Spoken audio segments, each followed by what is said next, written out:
15, the thought of an apocalypse never troubled me.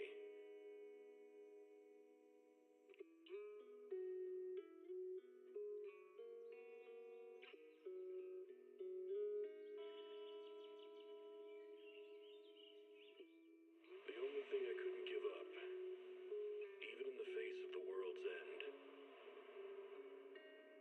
was the sunset on that beach.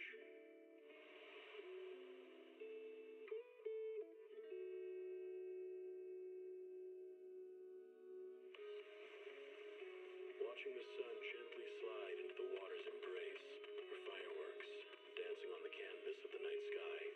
Even if tomorrow weren't better, it wouldn't be worse, I thought. When you're reading this letter, I imagine much has changed.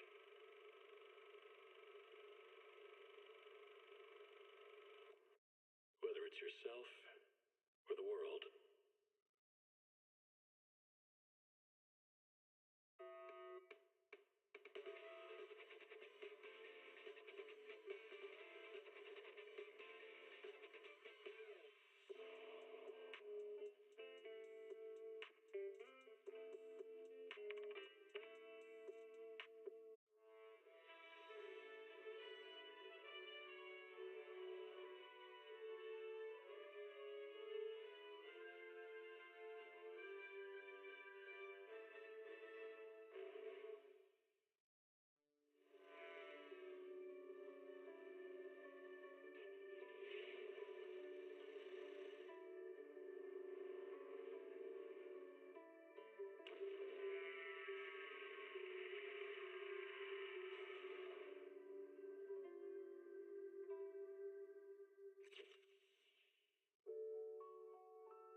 Energizing combo sets.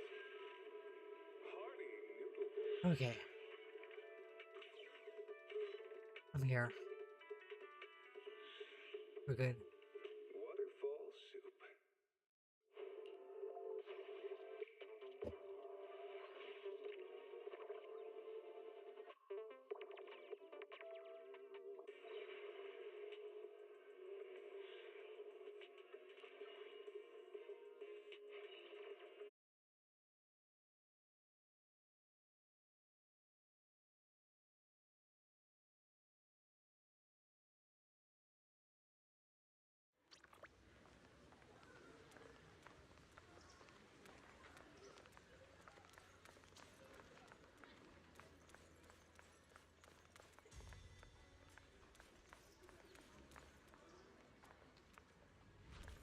The first thing first.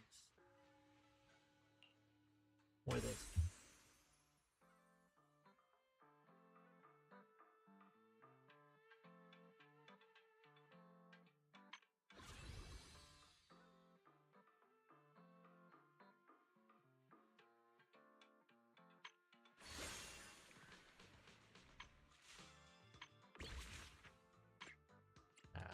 All right.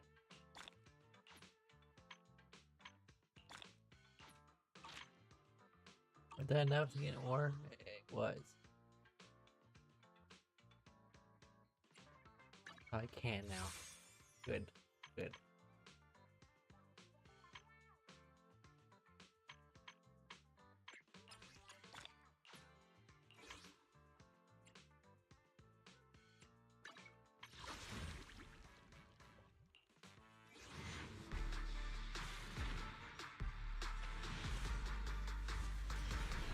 Dang it.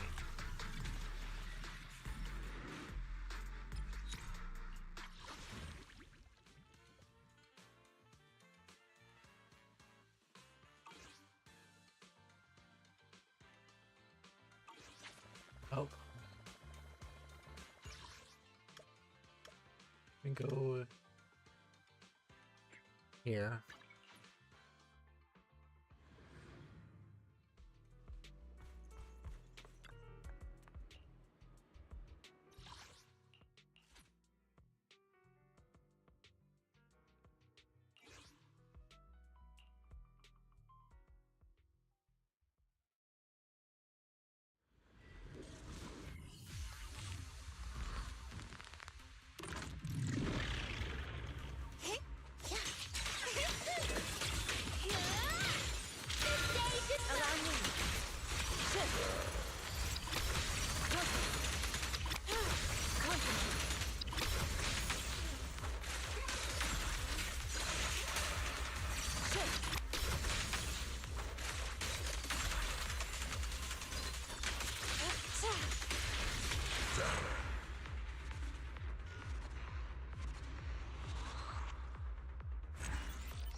I think I should do it again.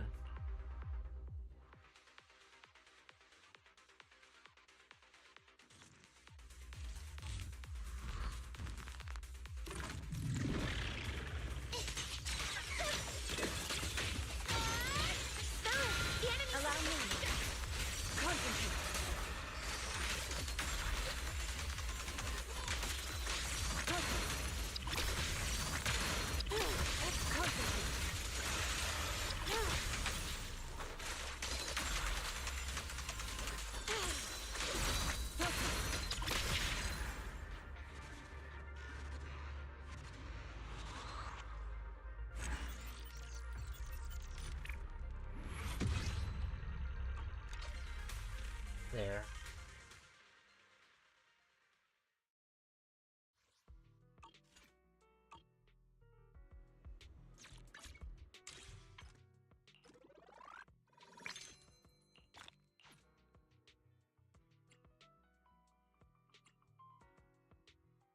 Is 60 max level?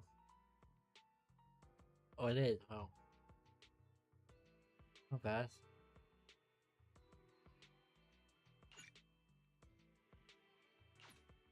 Huh.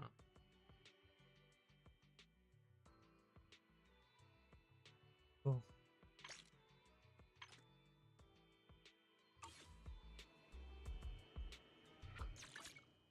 About a little late night at only the Looking for intel?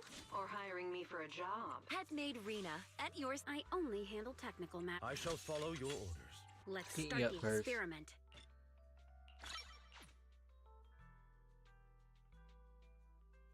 I don't know if I should do her. Like, I don't know if she's good or not. I only handle technical. I'm at your disposal. I'll do you first. Nice.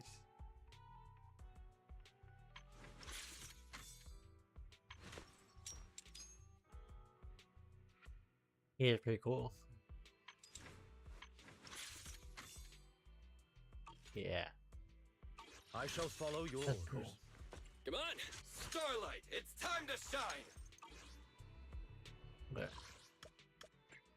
And now this.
Okay.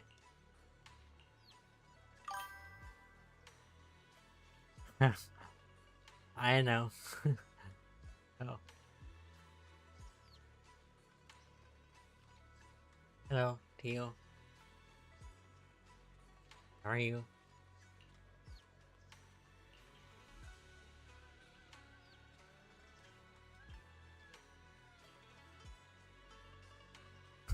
Oh, I'm sorry. I didn't know. Just, you asked me to let you know when I was live, so you know.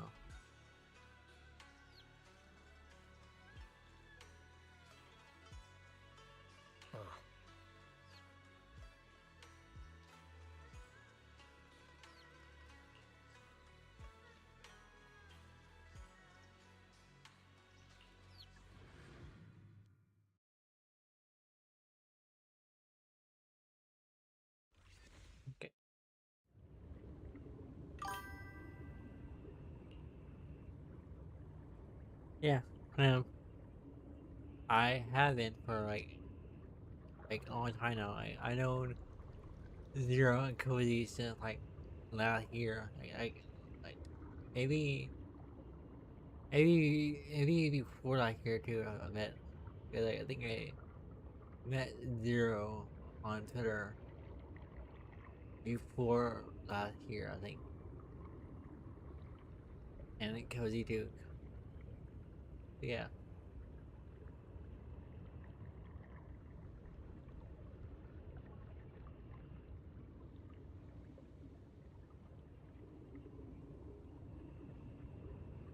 Hmm.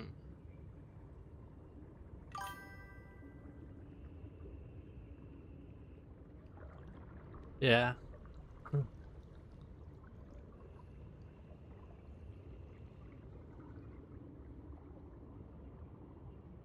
Yeah. I've had a different name and different picture like here. So maybe you did see me. You didn't know. But I was there. I used to go by. I used to go by a different name and a different picture.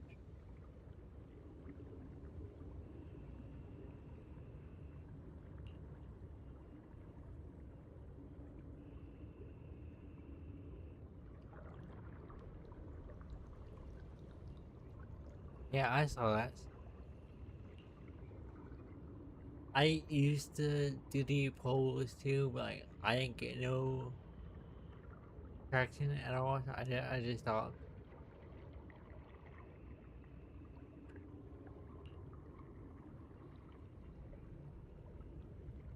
That's his kind of thing Belle. to do. Belle, What was that? what's wrong? We've barely set foot in the hollow and you're zoning out already. Rough night last night? For a second, I felt like I was underwater. Like in a dream or something. Never mind. I think I'm probably just tired. Maybe you've been pushing yourself too hard these days. After working all day, you've really got to get some proper sleep at night. Are you all sleeping at night? Yeah. When else would we sleep? During the day, of course. Just like Belle, I nap when I can. Mm-hmm. So you do sleep. You've been saying how the night horror would take you in your sleep, so I thought you chose not to. You have to sleep. And dreams are important. Granny says dreams are where you talk to those who've passed away. I wasn't actually sleeping. I was just zoning out a bit. These past few days have been exhausting. Good thing Miss Zhao's helping us out. Let's finish up quickly and head to Fantasy Resort for a proper break.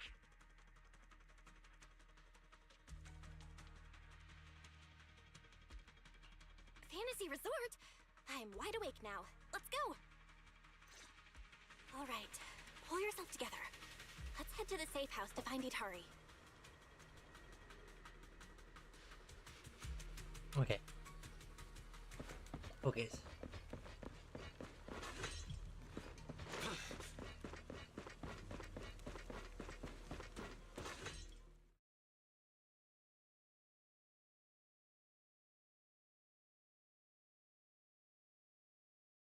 Let's make this quick. As soon as we pick up Yidhari, let's... Huh?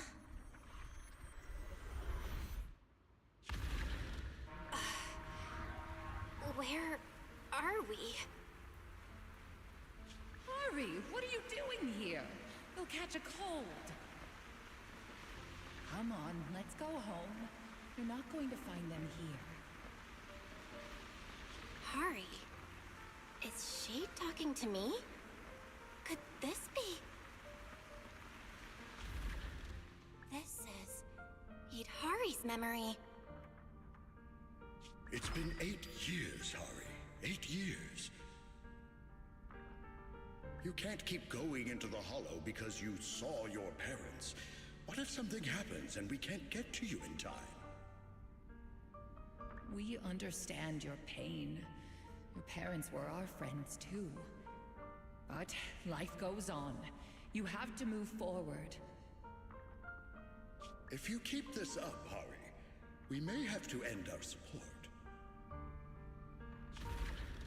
Hey, what the heck is going on? You're freaking me out. I've never seen you like this before. Yeah, you wouldn't respond to us at all and just started moving on your own. What do you mean, people from the past are overlapping and you can't tell them apart? Look, if you've got some weird disease or something, maybe you shouldn't be a proxy anymore. Hari, why don't you go get some rest? Since we just bumped into these other proxies, they should be able to take over from here. And hey, just saying this as a friend. Stop chasing ghosts from the past, yeah? You've got a whole life ahead of you. Think about the future. How are you supposed to move forward with your friends like this? You don't need the future, Yidhari. You're special. That voice! Your power was born for the past, to seek, to preserve, and to warn those who would dare to forget it. Yidhari, you need only live in the past. The stories that once shook the world, they're more than enough to carry you through a lifetime. Don't you love stories? Don't you want to be part of one?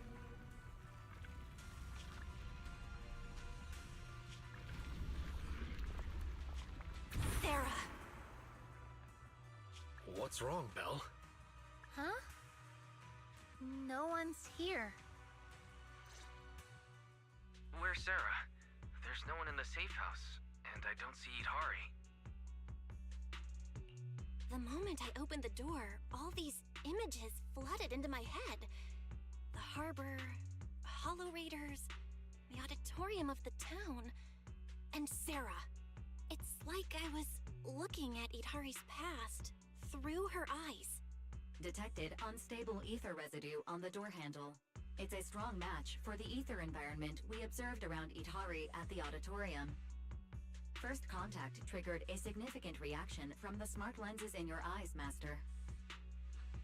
Your eyes seem to be connected to an unknown power. An unknown power in my eyes, huh? When did it all start? At the auditorium? When I brought Vivian back? Or even earlier? Belle, you're not about to, manifest one of those drowned ideals, are you? It would be cool if you did, though. Huh? No way. It's probably just because I slept poorly last night. Belle's drowned ideal is probably just an older version of her, lounging on the couch watching horror movies. I should get caught out. All right. No more imagining things or daydreams. Let's find Yidhari already. Look! There's some notes on the table. They must be from Yidhari. What's it say on there? Strawberry Parfait Memo. Once I'm back at the inn, copy this into the storybook. This is a tale awakened by the light. It happened in an auditorium buried deep in the mist.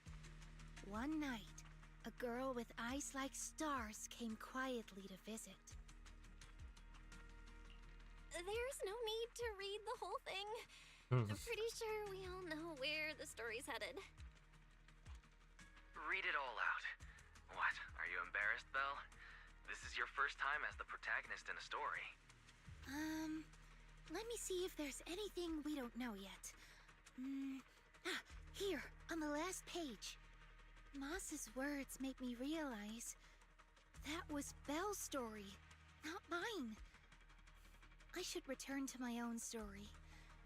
Thank you for coming to find me. What does that mean? I'm not entirely sure what that means. but one name clearly stands out. Yep, Moss again. Yidhari's probably gone back to the town. Let's go ask her in person.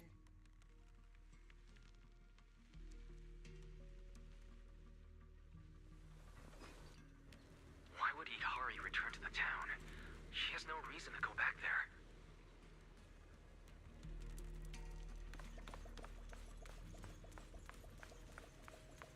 That's a lantern bearer. Why is she here? On.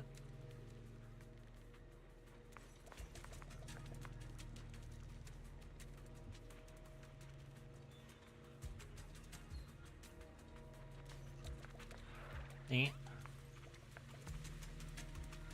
I get a shot at this.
On.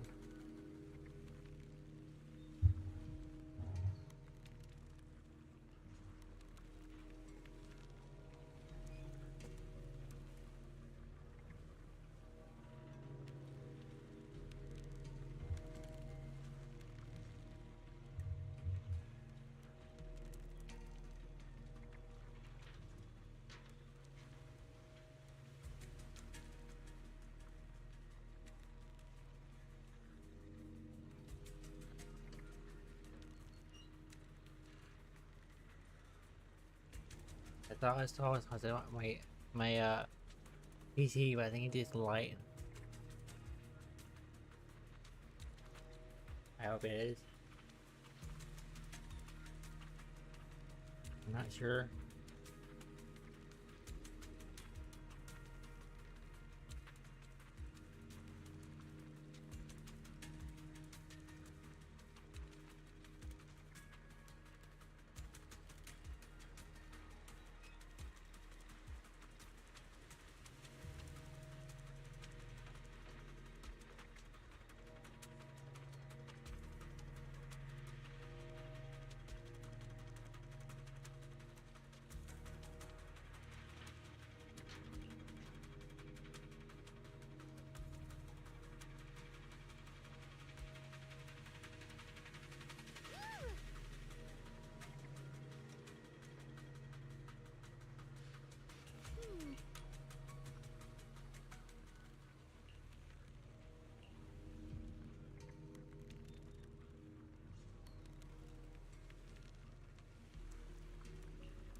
in front of the auditorium.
Behind the door?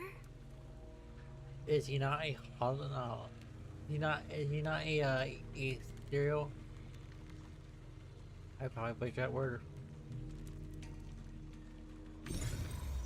Yeah, see? So how could he return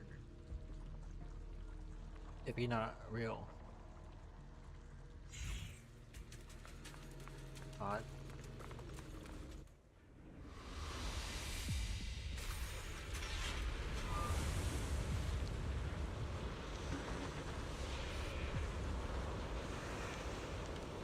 Yidhari! That voice. Stay back. It's dangerous. What the heck is going on? Freaking you out? Never seen you like this before. Don't bother. Think up with someone future. How are you supposed to move forward with your friends like this? You can't keep going into the hollow because you saw your friends. It's been 8 years, Harry. Can't keep waiting for them. Please, Harry. Mommy is begging you. Why are you pretending not to know Seen the me? past. You shouldn't scare your classmates like that. I always go with the flow. Believing that I could... Why don't you go get some rest? I'm cutting off your funding. I'm just Maybe you should have tired given to keep up at your pace. Goodbye, Yidhari. I've had enough! I want someone else! And in the end, I will remain here. Voices are calling me. I can't abandon them. I should embrace my true desire. Don't listen to those voices!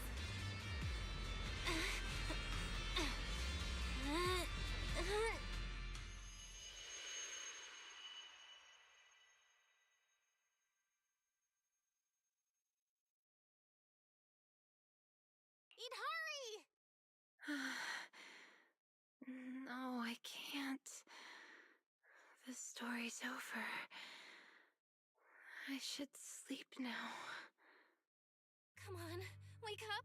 Yidhari! You promised we'd leave the hollow together! My story ends right here. This is where I drift off. I'm sorry. If only we had met sooner. But we only found each other at the end of the story. The end? No, this is the beginning. The You- Strawberry Parfait storybook has just begun, remember? My storybook. Don't fall asleep. Keep writing. As a reader, I'm not letting you abandon your unfinished story. I...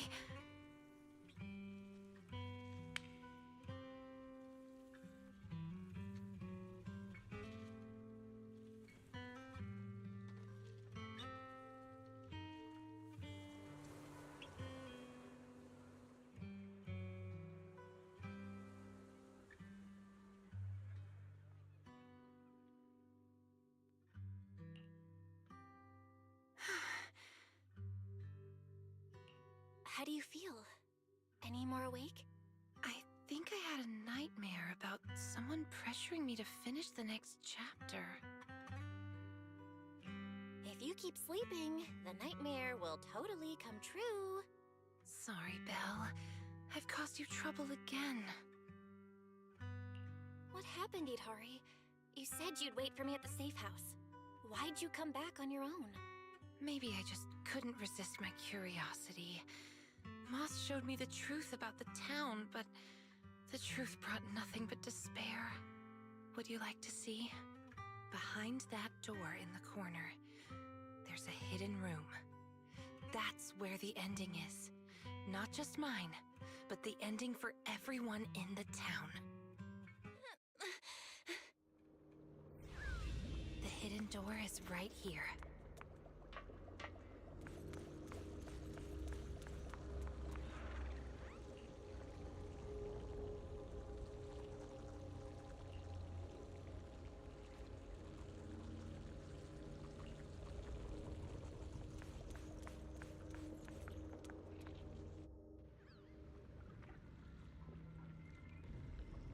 In those cocoons, this is the truth the town holds, and the reason I can't leave.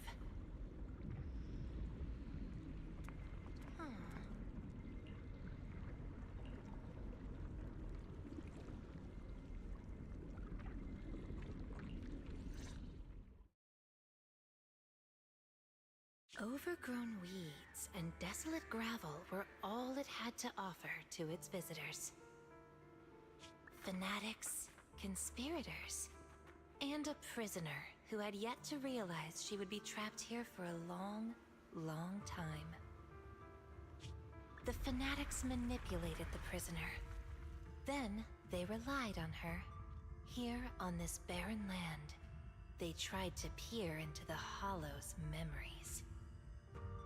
The remnants of etheric structures were gradually tracked down and pieced back together, until the town took shape.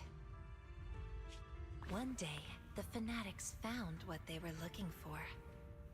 And they just left, leaving behind the illusory walls and the prisoner, drifting between sleep and waking.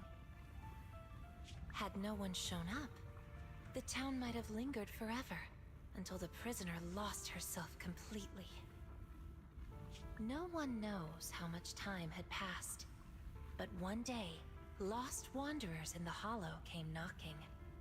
They were already breaking down, nearly consumed by corruption, on the verge of turning into ethereals. The town took them in, wrapped them in cocoons, and sheltered them just before the moment of turning. Maybe it was the miasma. Maybe it was the town's will. Or maybe it was both. But eventually, they emerged, no longer lost. They became the town's people, the cocoon's chosen agents. They call themselves Drowned Ideals. Moss once tested it. If a cocoon is broken, the person inside turns into an ethereal immediately. Perhaps there's a voice inside me that's been holding me back all along. If I leave the Hollow, the town and its cocoons will disappear.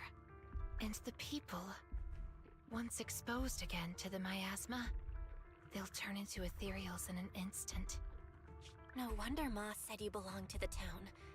Was he the first lost wanderer to arrive here? No. He's the most obsessed with the town, but he wasn't the first. There were other unwelcome visitors long before them. Non-human visitors. Lantern bearer and wandering hunter. To the townsfolk, they were monsters to be both respected and feared, and the town could not turn them away. Welcome to the cradle. It's you. Oh, you can actually see me here. That's wonderful. I thought I'd only be visible to you in a place like that safe house. Not many people come and go here. After a while, it becomes easy to recognize you. Moss! Don't tell me these cocoons are... Yes, that's the true bodies of the townsfolk you've been looking for. But I'd rather call them who we used to be. The first time I appeared in the Hollow, I came face to face with myself. A moss who was half mad from the corruption. I knew he didn't have much time left. Either he'd die, or he'd turn into an ethereal. So I scrambled for supplies and shelter, trying to win another me a fighting chance. I mean, I was an investigator, but it didn't matter what I was. The outcome depended on him, and he was a coward. In the end, we made it to the town. Just as he was about to turn into an ethereal, the surrounding miasma moved first, wrapping him up and forming a cocoon. I understood then. The town had stopped him from becoming an ethereal, and the town had chosen me. I owe you my thanks, Yidhari. The town's choice was your choice. The cocoons and the town are bound together. If you leave the hollow, they'll vanish, and the people sleeping inside will likely turn into ethereals instantly. So that's why I can't leave the hollow. But the last few times I tried, I didn't even know about the cocoons. I think it was because she marked you and stopped you.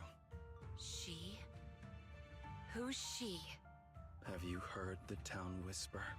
Back at the auditorium, half asleep, I heard a voice that sounded just like mine, telling me over and over to embrace my true desire. Now that you mention it, I did hear a voice like yours when I first arrived in the town. That's her. She's the will of the town. The town is alive, breathing, thinking, speaking to everyone who walks its streets.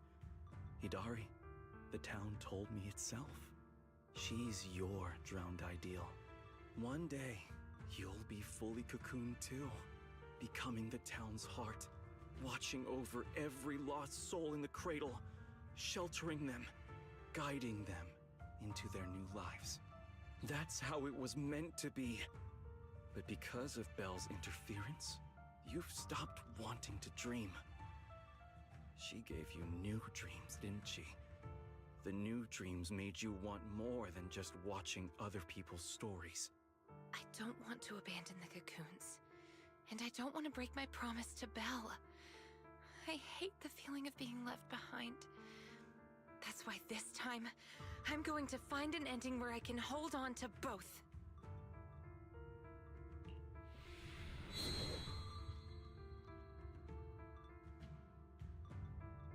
Barely a flicker. Even with this many lumen boxes, it's still not enough. Wait, what are those in your hand? Did they just cause the cocoons to react? No way, those things are dangerous. Could you hand them over to me? No, I can't. These are very important. I thought I could guide you gently, and eventually you'd become part of the town. But you're not just stubborn. You're even trying to take the townsfolk away. Looks like I'll have to use stronger methods. We still have a lot to discuss. About Lantern Bearer, Wandering Hunter, and why Monito still hasn't cocooned.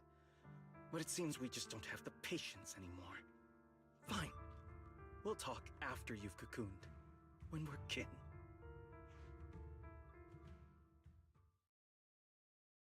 Let's get out of here and tell everyone about the cocoons. Oh, Yidhari's here too! You guys okay? Moss came out of the auditorium yelling, and then the townsfolk suddenly swarmed us. We had to fall back here. What's going on?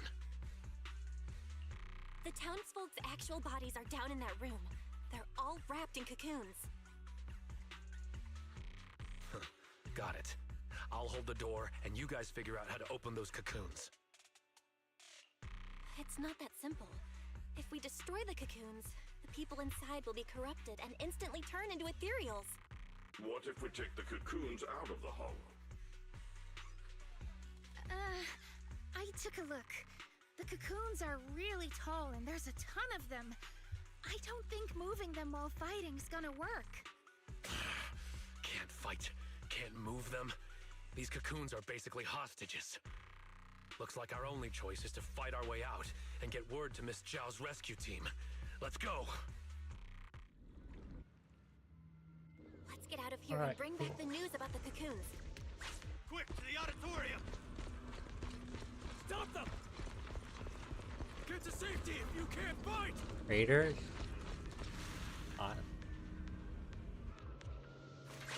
Many of the townsfolk have gathered already. Let's go! The longer we wait, the more of them there will be!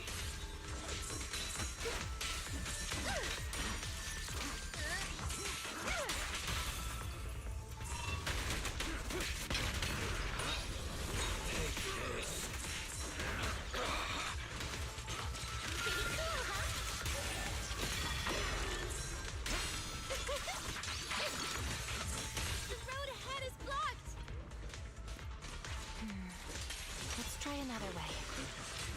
Can you tell us apart? I took note of how you dressed and sounded back at the safe house. Don't worry. As long as there aren't too many figures, I can recognize you. Though your faces still look blurred to me. That's good enough. It'll make it easier to fight together. That's right! Strawberry Parfait, Aramamaru, get ready to unleash the combo move! That's not the kind of teamwork I meant. The next stage is the ending!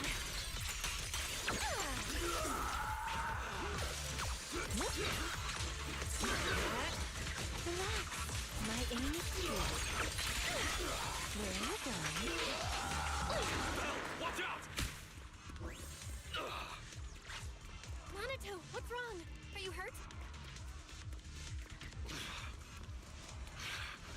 I'm fine. Someone's shooting at you. Go. These things seem just like the miasma monsters. They can't be killed. Exactly. Even if they disappear, they'll come back after a while. That means we really can't waste time fighting. Let's push straight for the exit. I'll lead the way.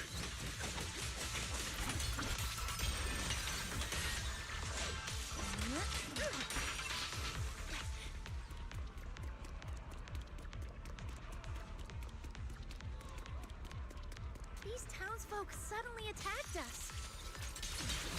It must have been an order from Moss. It must have something to do with the cocoon. He was pretty calm before we discovered them. The cocoons are their hostages, and also their lifeline. Are we not one and the same? The town's exit is just up ahead. It's Monato's drowned ideal.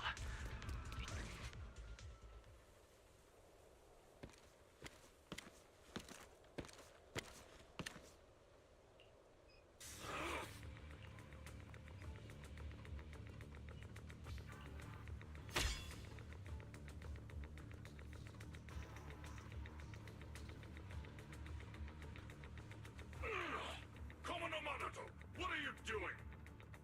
Don't yell at me. It's not like I... Hey! What the hell are you doing? What am I doing? You know damn well. I'm doing what you really want to do. Don't deny it. If only I was stronger than Banyue. Isn't that exactly what you're thinking right now? That's an extreme interpretation. You... I'm the dream you can't reach, and I'll prove Komodo Monato can! Stay out of this. Just watch. That's the difference between us. I can swing my sword for me, for Komodo Monato, and you can't! Come on, Banyue. No one's here to interfere. Stop blocking. Fight me for real. I refuse. I vowed to fight only to save lives. I shall never swing blindly again. Then I'll hit you until you fight back. You'll see who should be running with their tail between their legs. That's enough.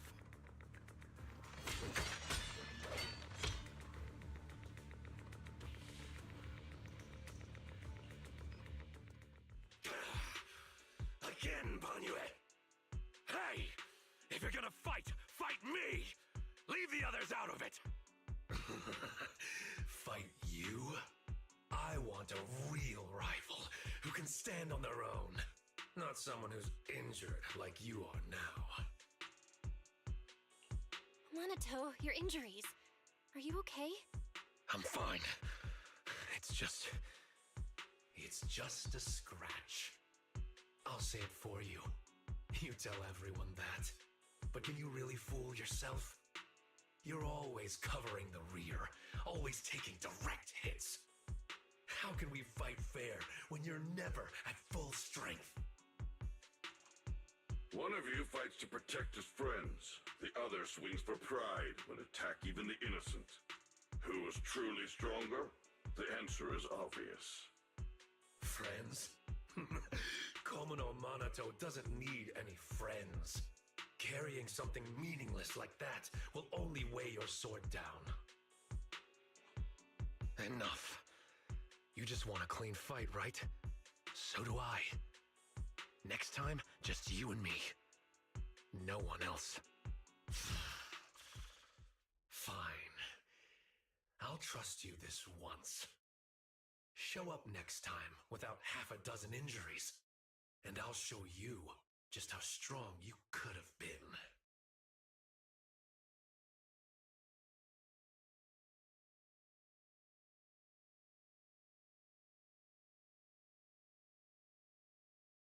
Forget about him. We're out of the town now. But what's next? Yidhari, what do you want to do? All right. Pass this message for me, Belle, please. Yidhari, what do you want to do now? I want to go to the safe house. Fair enough. So that means, even if we find a way out, we can't really use it, can we? If Moss is right, the town trapped Yidhari to protect the cocoons. If we can solve the cocoon problem, everything else should fall into place. I'd trust half of Moss's words, at most. I tend to muddle through things without thinking too hard, but once I start something, I can't just quit halfway. To keep the cocoons safe, I can't leave the hollow yet. Sorry if this weird ability of mine's been a burden. Oh, don't say that. Because of your ability, many of the Lost Ones finally have a chance of making it out alive. So what if it's a little peculiar? That said, protecting others means protecting yourself too. Don't just put your life on the line every time. Yeah, I agree. You hear that, Monato? Huh? Oh, it's really just a scratch, I swear. I'm curious. Yidhari, if you can't tell who's who in the hollow, how do you even fight? By sensing hostility. I don't ignore anyone who tries to attack me, illusions or not. Better to hit them all, just in case. Sometimes I do end up swinging my hammer at thin air, but most of the time I'm on target. And now that Belle's here, she can steer me toward the real enemies. Concerning. From now on, wait for me before doing anything. And whatever you do, don't open the door for anyone. Oh, and here. Hold on to this little drum. If an Aquisp knocks, you can scare it off with this. Raise your hand if you have any questions. Knockwisp? What's that?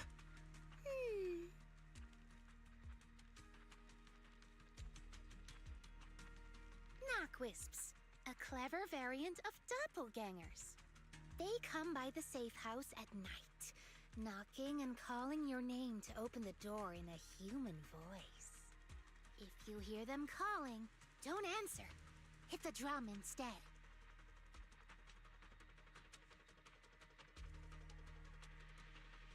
So, how exactly should I drum? Match their knocks. They knock, you drum. 3 rounds of that, and they will run off. All right, Knockwisp Q&A session over.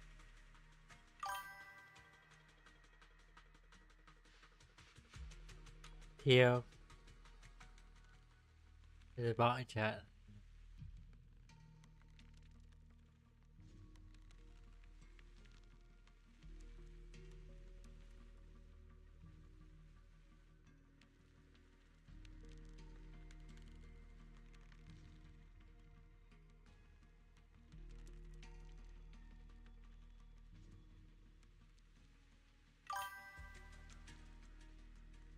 Thank you.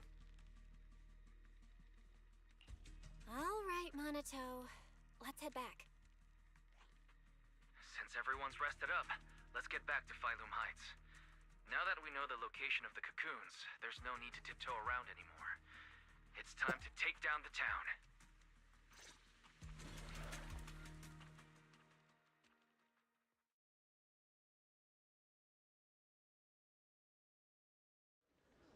We're finally back. We need to discuss the cocoon situation as soon as possible.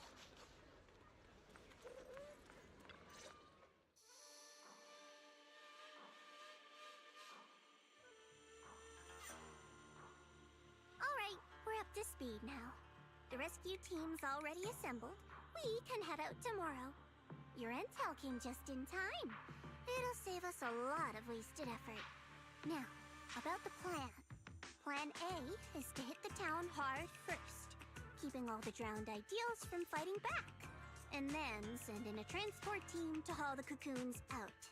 The problem is that's easier said than done. You can't take down a drowned ideal for good with brute force. If you knock them down, they'll just respawn in no time. If we can't push into the cocoon room real fast, it'll turn into a war of attrition, and that's not in our favor. So you're implying there's a better plan B, right? Yes, you're right. And that brings me to my colleague here. Hey everyone! Cute. I'm Senior Zhao's coworker. Like her. You can just call me Dylan. And now, I'm here to give you the grand reveal of Plan B! I've seen fan art of her. I've never seen her in the game. Yet. I hope she's a playable character soon. I hope so. It's pretty cute. I've seen the fan art. It did not look like a character from the game. I was confused. But it's good to see her now. I like her. She's really cheerful. Are you sure you two are colleagues? Since you've never dealt with Krampus, it's normal to have a few stereotypes about tops. But trust me, every employee here is completely different in style, and that's thanks to our boss. Anyway, go on, Dylan. Alright, the key to Plan B is the cocoons. If we can dissolve them on the spot, we cut about 70% of the suppression and hauling time. What does dissolve on the spot mean? Check this out. Ta-da!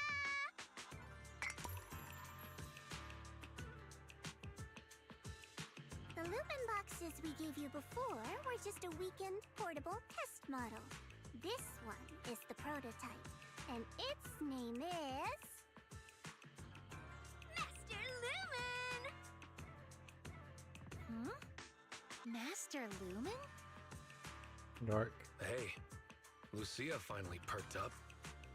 That name is, kinda weird.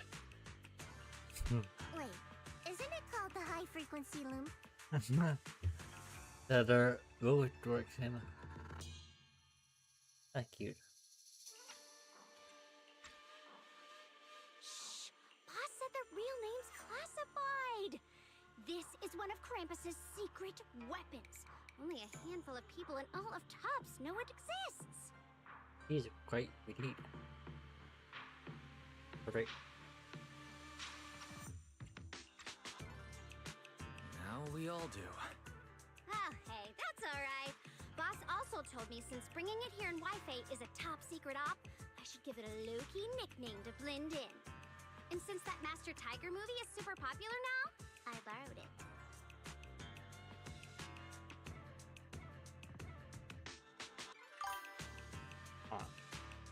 Okay.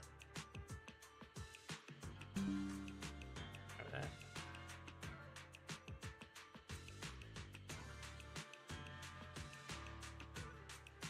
Hello. How are you? Welcome.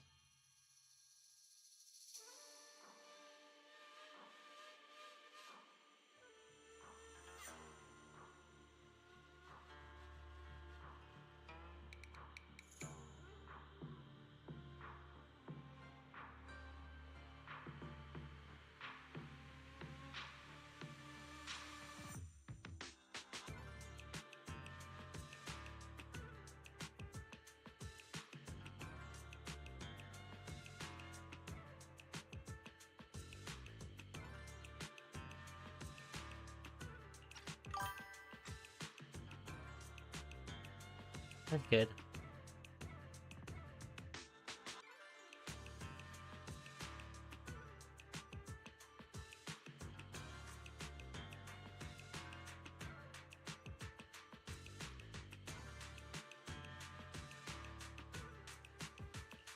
Nice. It's a great name. Thanks for the compliment. Anyway, this baby is way more powerful than a lumen box. If it fires up properly, it can suck up a whole room's worth of miasma in no time. So, if it fires up properly, we'll basically make the room with the cocoons a temporary safe zone. That means, even if a cocoon breaks, nobody's turning into an ethereal. We could save everyone trapped inside and wipe out all of the drowned ideals on the spot. But you just said, if it fires up properly twice. Kinda hard not to be concerned about that. Because Master Lumen has a nasty temper. One bump here or there and its energy starts leaking. Mess up the start sequence even a little and the absorption rate goes all over the place. That's exactly why we've been working on a safer, more portable model. But I figure no harm in trying it here, right? If it works, we can make this whole op a lot more efficient. My plan's to split into 2 teams. The Joint Search Squad will attack the town head-on, drawing the drowned ideals' attention. You guys slip into the auditorium with Master Lumen, get as close to the town's heart as you can, and fire it up! If it fails, no big deal. Just bring it back out and we'll fall back on Plan A. Sounds like it's worth a shot. If it works, we're set for good. Good. It's settled then. You guys go place the device, and we'll be on standby to support. We move at dawn. It's getting late. Let's have a quick word with everyone before resting. Okay. Ah, there she is. He's so cute. Like her.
Bye.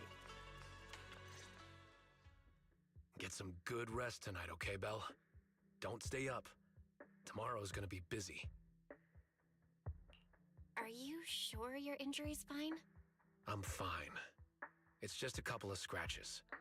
I'll be all good after a good night's sleep. Don't let that drowned ideal talk you into worrying. There's something I've been dying to ask. Why is your drowned ideal like that? I think I was 8 back then. After the fall of the old capital, I was wandering on my own and ran into some folks in white coats. They said they were from a gang called the White Heart. I thought it was pretty cool, so I tagged along. They dragged me into the hollows, telling me to crawl through old luxury store ruins to grab loot. I thought if I could squeeze through those cracks without crying, I'd eventually earn my spot in the gang. Then one day, the hollow's ether levels went berserk. It was too dangerous for anyone to get in. The boss called it quits, divvied up the loot, and kicked me to the curb. They never saw me as part of the gang. When they needed me, they called me, an 8-year-old, bro. When they finished using me, they dug up every excuse to call me dead weight. I fought back, tried to fight for my share. But those guys, grown men beating the crap out of a kid, they didn't hold back. That day, when I could only crouch on the ground with my head in my arms, I swore to myself that Komono Monato needed no friends, trusted no one, and he'd fight for himself and himself alone. And that one day, I'd go back to the White Heart, beat every last one of those laughing jerks to the ground, and make them kneel and call me boss. So that version of you, that's the person you wanted to be back then. The second I saw him, I knew what it was all about. Actually, I had chased that goal for years. If it weren't for the kids, maybe I really would have become just like him. The kids? Yeah. I guess you could say I found them. Or maybe they found me. Either way, we're family now. I've got a soft spot for being called brother. But the kids taught me there's a difference between asking something of you and treating you like family. Bro and brother can be really different. Belle, tomorrow, I want to go alone. Are you gonna face him alone and end things once and for all? Yeah. Then, go. Make sure you win. Don't worry. I won't lose. I'm not like him. I've got people waiting for me to come back.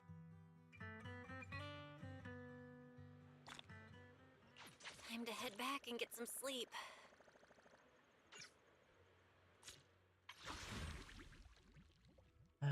Fizzy, I need a lot more than that.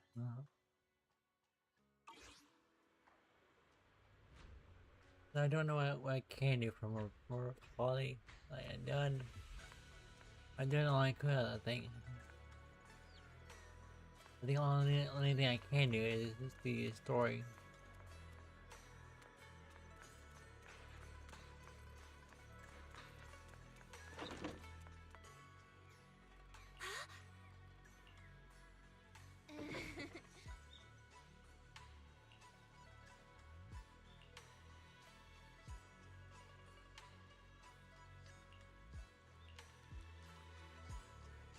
We've been through a lot today. Yeah, we finally figured out the truth about the town. I didn't manage to make any friends, but that's okay. I'll try again next time. Making friends? She must mean that drowned ideal. I'll ask her about it later. Huh. Phylum Heights is still pretty lively at this hour.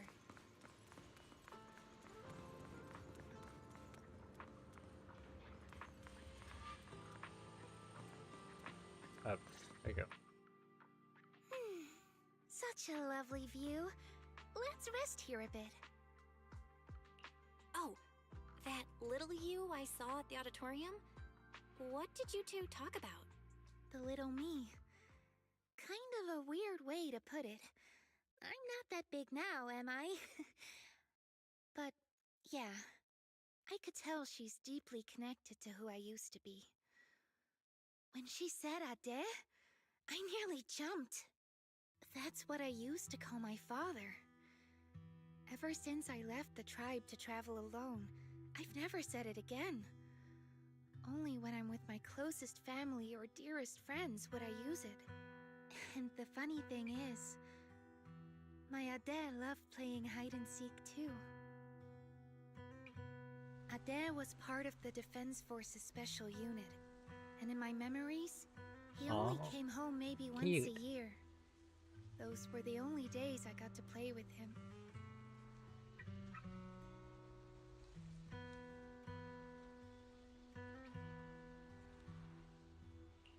One time, not long after he came back, he got called for an urgent mission. An urgent mission? Yeah. He even carried his battlesuit with him, and he moved out as soon as he changed. I ran after him. I chased and chased, crying, yelling, not letting him go. Then he said, "All right, I'm not leaving. Let's play hide-and-seek." So I closed my eyes, sang the rhyme like always, thinking that when the song ended, I'd open my eyes and find him.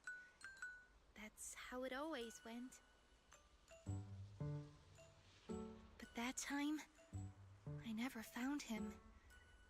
And to this day, I still haven't won the game. Lucia, you're Ade. Impressive, right? Ade is a hide-and-seek master. If I see him again, I won't ask him to play with me anymore. At the very least, I just want a proper goodbye. Aww. Another reason I came to Waifei Peninsula was to find the mind-reading monster. I remember something about torturing the ore spirits with ginger tongsui until they give up the mind-reading monster's hideout. Or something like that. Yes, that's right. It's said that when you find a mind-reading monster, it'll turn into the person you miss the most and answer 3 questions. That's why I want to find one. Ask it where Ade is and when he's coming back. Yidhari, too. She wants to know where her parents went when they left without a word. What about you? If you met the mind-reading monster, is there someone you'd want to see? Something you'd want to ask? I just want to ask my teacher what really happened back then, and why she kept it from us. I see. Even though what we long for is different, the questions we want to ask are all kind of the same. Can I have some ginger tongsui? I'll help you hunt down the mind-reading monster. Oh, take as much as you want. I prepared plenty. You're the first person who's actually listened to my whole story about the mind-reading monster. Most people bail halfway. Yep, now that you've heard it, we're officially friends. So, can I call you Belle? Of course you can. Perfect! Another friend who likes ethereal stories! I'm getting a midnight snack. Wanna come? But won't we have a hard time sleeping if we eat snacks at this hour? There's a lot to do tomorrow. We should sleep. Is that right? Then you go ahead and sleep. I'll bring back snacks and keep watch.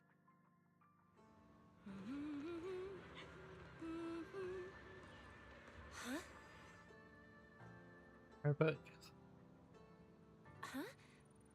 This looks like the sketchbook Lucia always carries with her. Oh, it's a kid's book.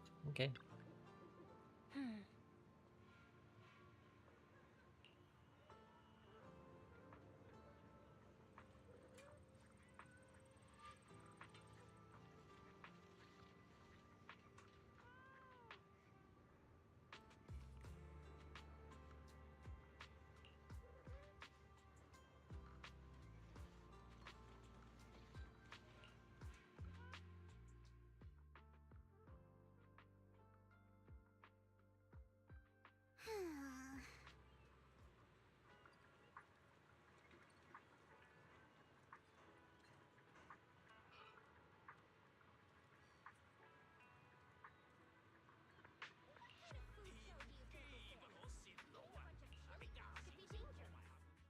Everyone's here. Let's move out. So these are all search squad members? They look like they come from all sorts of backgrounds. That's right. We handpicked these people based on intel about the drowned ideals. They come from all sorts of backgrounds, yes, but every single one of them is perfect for this mission. One last run through the plan. Team 1 is the search team. They'll be the first into the town. If they run into drowned ideals resistance, they'll suppress it by force. Team 2 is the transport team. They'll enter the hollow 30 minutes later and, depending on the situation, decide whether we can get all the cocoons out. Team 3 is a special squad, led by Miss Bell. Once Team 1 is in combat, she'll slip into the auditorium and set up Master Lumen where the cocoons are. Also, Miss Bell, I'd like to borrow Banyue Shifu from you. Team 1's got plenty of firepower, but Team 2's slower and has fewer fighters. That's why we need a reliable agent to hold the line in case things go sideways. No problem. Banyue Shifu can make the decision himself. Sure. If that's Miss Zhao's request, I'll see to it that the transport team makes it through in one piece. If Banyue's not there, won't you be short-handed? Maybe I should just... Don't worry about it. Just do what you really want this time. Swing your sword without holding back. Thanks. I'll head to the town first. If everything goes smoothly, I should run into you guys. Master Lumen is all yours now. Keep a close eye on it, please. Got it. I'll keep a close eye on the device. I'll keep an eye on Belle then.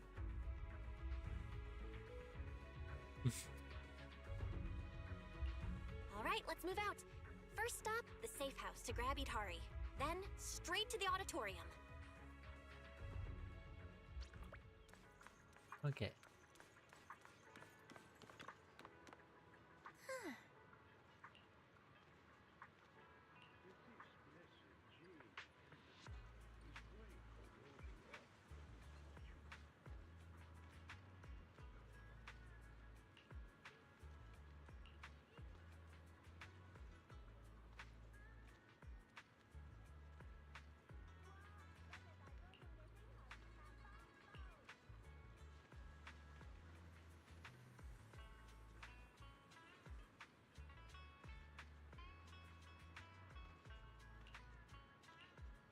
Cool.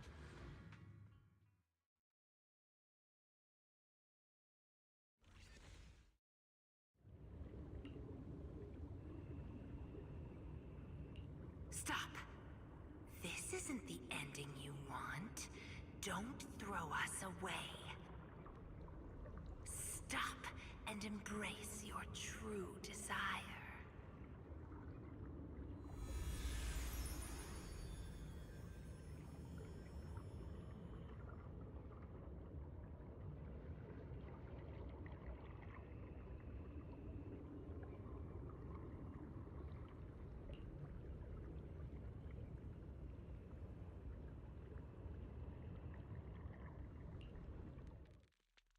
Belle, stay focused.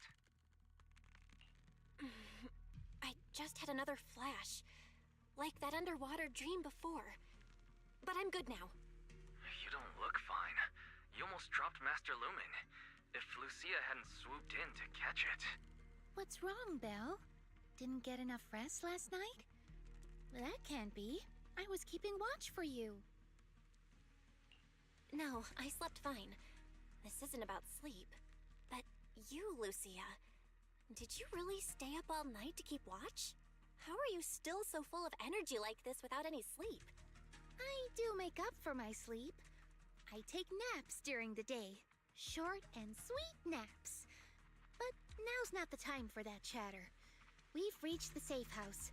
Let's call Yidhari out. Yidhari?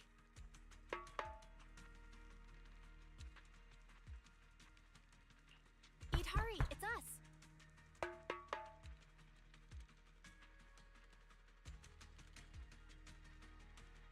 It's not nighttime yet, so no need to worry about the knockwhisps.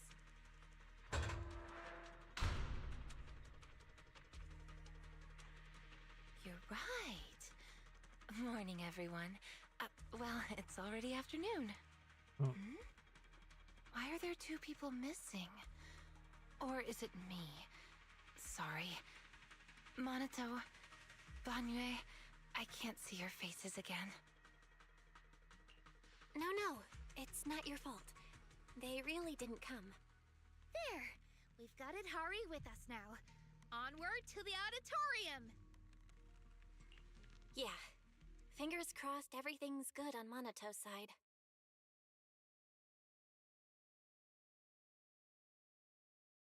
Oh, you made it. Much earlier than I expected. Do we really have to fight, Moss? They're not ethereals. Some of them were even my friends. Is this really the only way? Settling everything with violence? Yeah, we don't have a choice. They didn't come here to join us. They came to wipe us out. We've got to fight back. But all we need to do is stall them. As long as the cocoons are intact, we can't die. If we drag this out long enough, their drowned ideals will show up, and the tide will turn. So don't see this as a disaster, West. It's a gift. What about Lantern Bearer or Wandering Hunter? Will they help us? Sure, they scare me, but they're strong. If Wandering Hunter is in town, it won't matter how many enemies show up. I doubt it. I begged her for ages, but she couldn't care less, saying something about her Ade wanting to see the reed fields again. Plus, they come and go as they please. You just can't count on them. We must defend the town ourselves. Hold the line long enough and we win. Besides, look, we've got even more reliable backup now.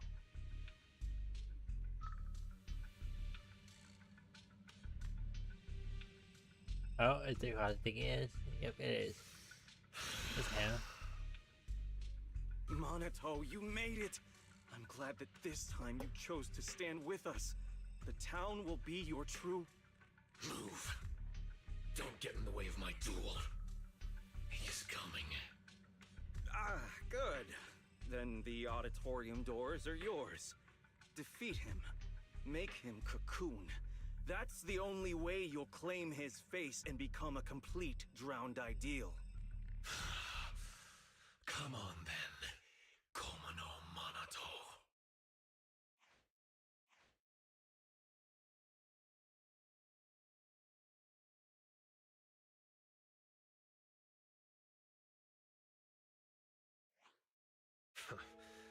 I knew I'd find you here.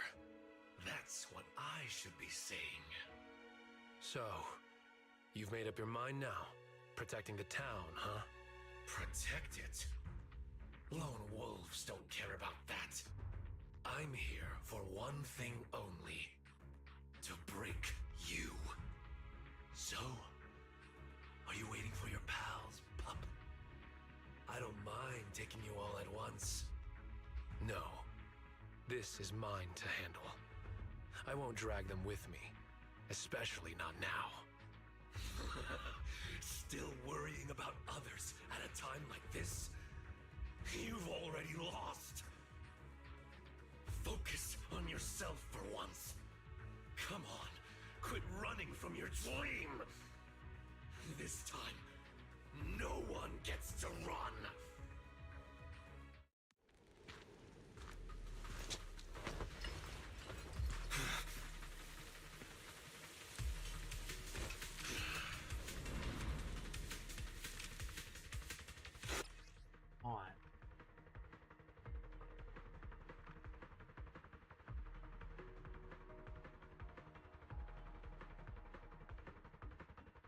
That's not good. There's something in my, yeah. There's something in my PC and don't know what it is.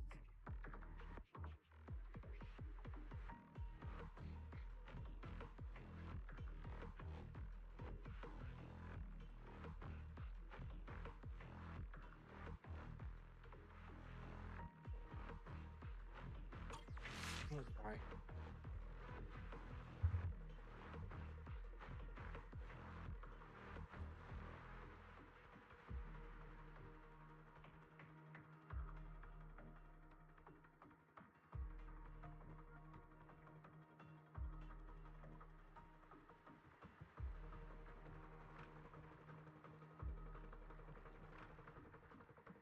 I don't know what I can do about that.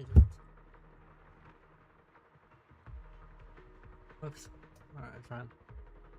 I can't do anything about that, so I hope he's fine.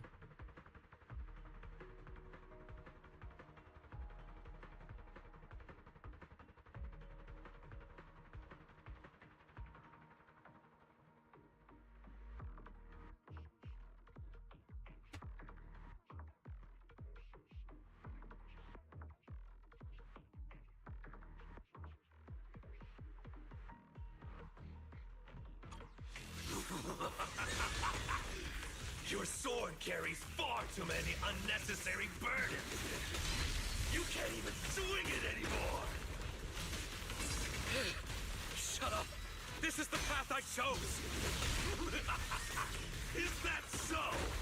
You chose to play the supporting role, willingly taking the blows meant for others. Wake up, Komono! It's over! You should just cocoon yourself. And let me keep going in your place. Shake off all that dead weight and become king of the White Heart! Dead weight? If that's really what you think, you don't deserve to be called Komono Monato!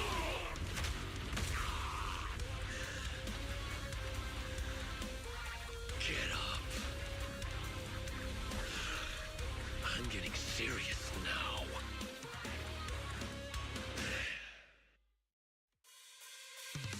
Yes! Bell and the gang! Count on me! But what we see now is completely different. Then prove it with your strength!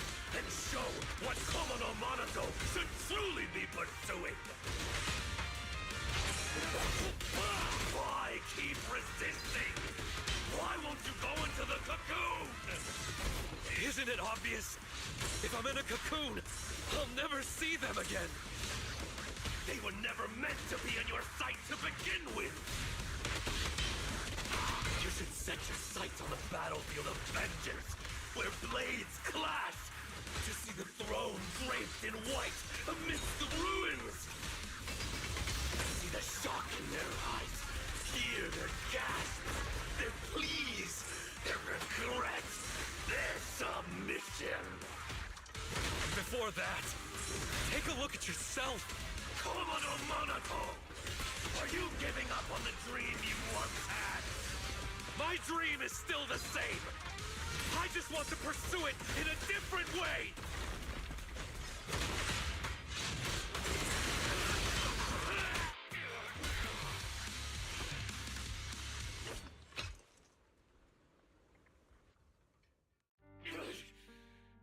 No! Impossible! How is my blade not strong enough? I beat you. Now get lost already. No! No way! You're just crawling back to be their shield again! Their lapdog! What about your childhood dream? You're just gonna toss that aside? I'm not tossing anything aside. I just want to lead the boy out of those ruins and show him it's a big world out there. Picture it. One day, that boy will set out for the Outer Ring. Through jungles, over mountains, and along city streets. To ruins, to the deep sea, to the sky, hell, even to the moon. Wherever they go, I'll go with them. I won't stop. It doesn't matter if I'm not the one in front stealing the spotlight. I'll stay behind, watching their backs. It isn't about some grand ideal or noble reason. I just can't stand to see them hurt. That's a pretty pathetic dream. Don't say that. Even if you were to become really strong, you can't guarantee your loved ones won't get hurt. Sure, the former would be a great accomplishment, but the latter, to have that guarantee, would be a miracle. I want to chase that miracle. To be that shield. Can't you see there's worth in such a dream? What? Nothing to say? They've arrived. Monato! We're here! Oh, you're just in time. Looks like the fight's over, and the winner decided. Yep. No point wasting time on him. Let's go. Out of the ruins, huh?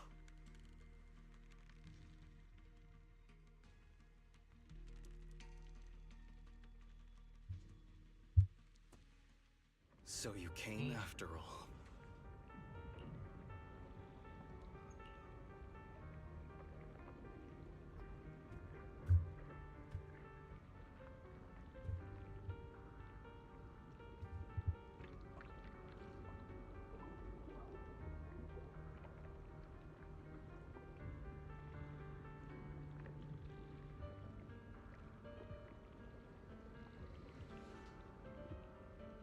Oh, I'm sorry.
Moss, so you really are here.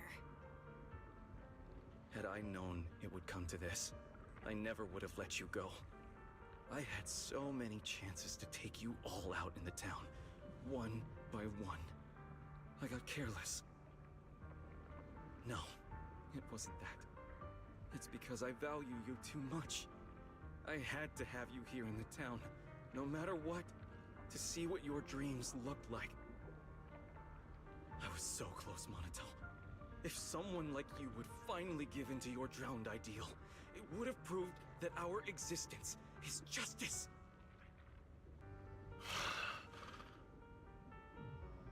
Why? Why did that you lose to this you? We've never lost. You, Lucia, and Yidhari, you're all tied to us in countless ways, yet you still stand against us. Is it because of you, Mystic from Yunquei Summit? What is it that you want? To wipe clean the Hollows?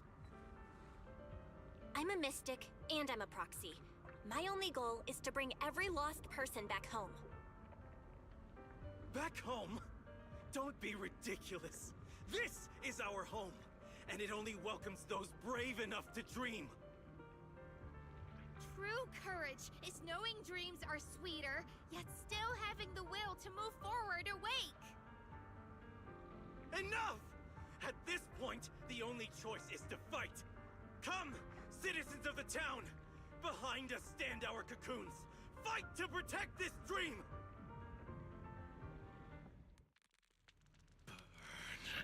Throw them out of the auditorium! That's a cheap shot! Protect the town! It's all up to us!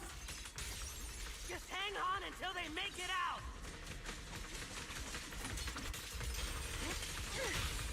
Back to sleep! Pretty, right? Don't touch our cocoons! Hang in there! They won't last much longer! Watch it learn.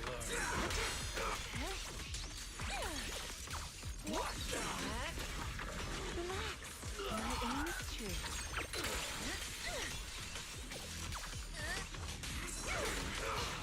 Wanna play a game? I still have so much left to do. For the town!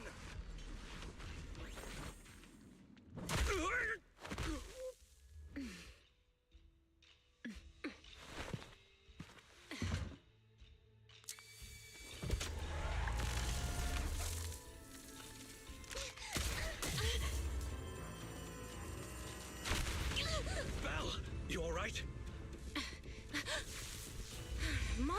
The town Never dies! The device won't activate. We have to force it open.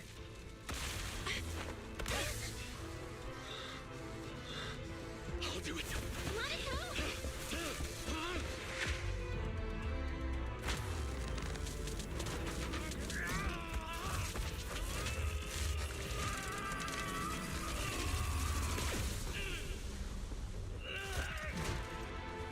Still struggling, huh?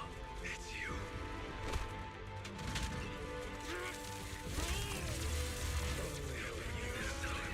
Just don't slow me down, okay? Bring it.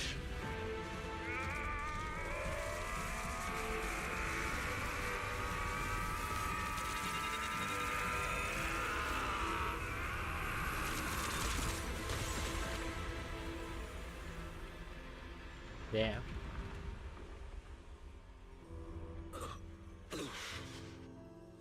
There, I've done my part. Now it's all you. Yeah, I know. Go and show me for real. A dream that's truly worth it for Komodo Monato. But wherever you go, don't forget me. Oh. The device is working. The cocoons are breaking down, and nobody's turning into ethereals. I can feel it.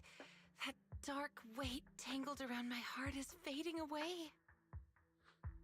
Looks like you succeeded. The townsfolk outside suddenly vanished, so we just walked right in. Now we just need to get these people out of here. Some of the cocoons are taking their time. We'll probably be waiting a while. Everyone clings to their dreams a little differently. Don't worry, leave it to me. I'm good at waiting.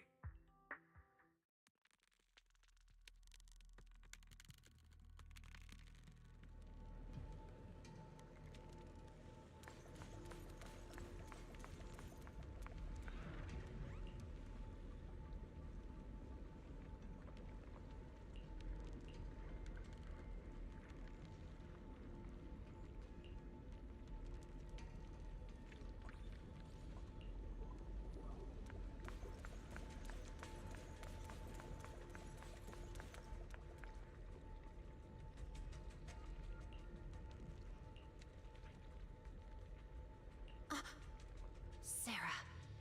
Sarah? Where is she? It's an illusion of the past, just beyond the wall. I'm not sure if I can still recreate it. But I'll try.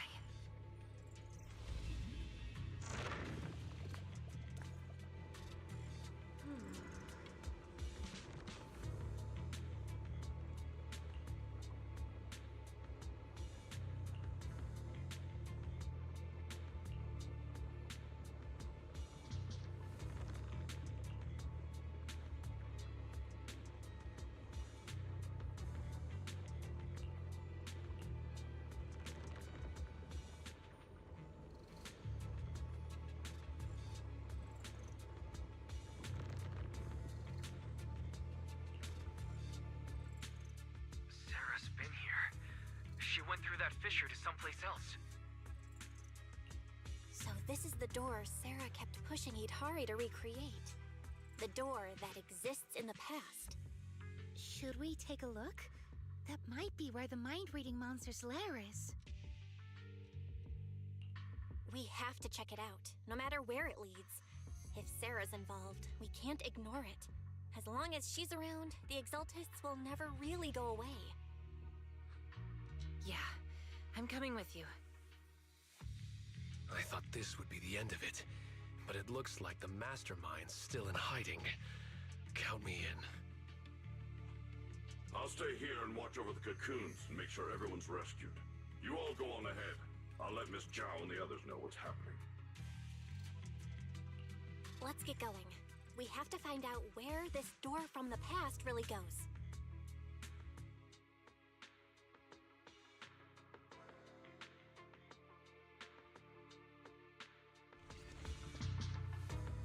Are we really still in Lemnian Hollow? I've never seen anything like this before.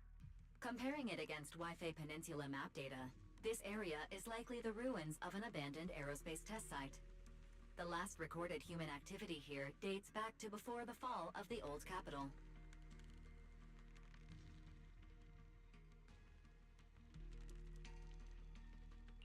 So this place has been untouched for more than 10 years?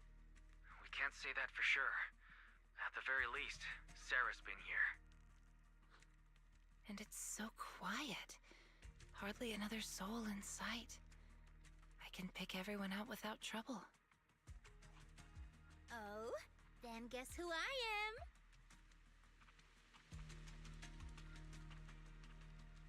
You're the Night Emissary, disguised as a Dullahan. Correct! I'd expect nothing less from Strawberry Parfait.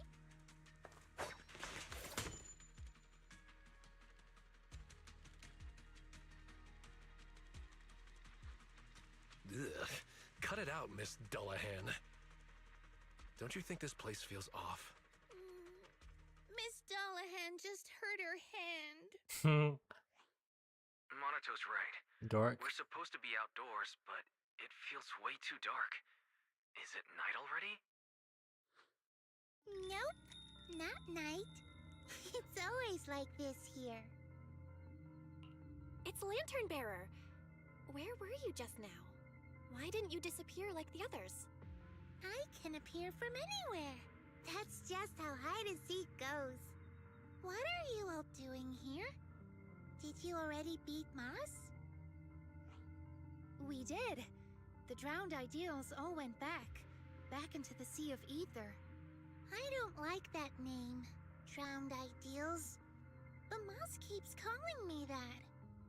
I only came out to play with Ade. When you say play with Ade, you mean play with Wandering Hunter? Mm-hmm. I play hide and seek with Ade. Every time I get tired of playing in town, I ring the bell to call him to pick me up. Last time, when I saw Belle, we played together.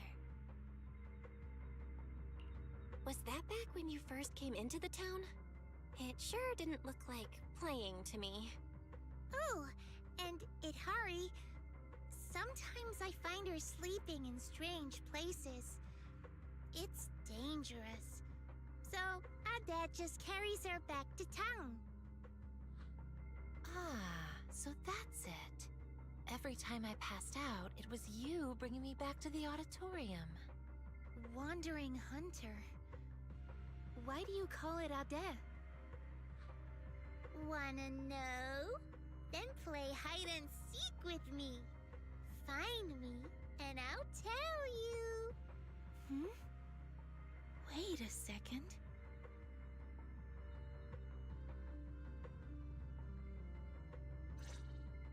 That sound.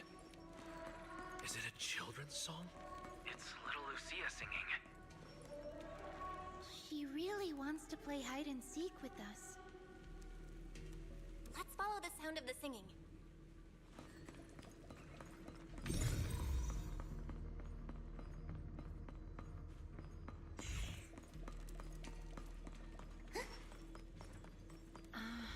Someone's been here before, but it wasn't Sarah. Did you see an illusion? Yeah, it looked Curious. like someone from the army. This illusion. The face is unclear, but the voice. Is it someone you know? Maybe. The mind-reading monster. It could be here. Understood. I'll help you look for it.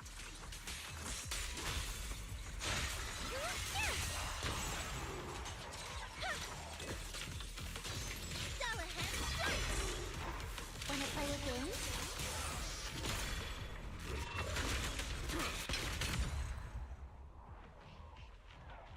Lucia, there's another illusion here.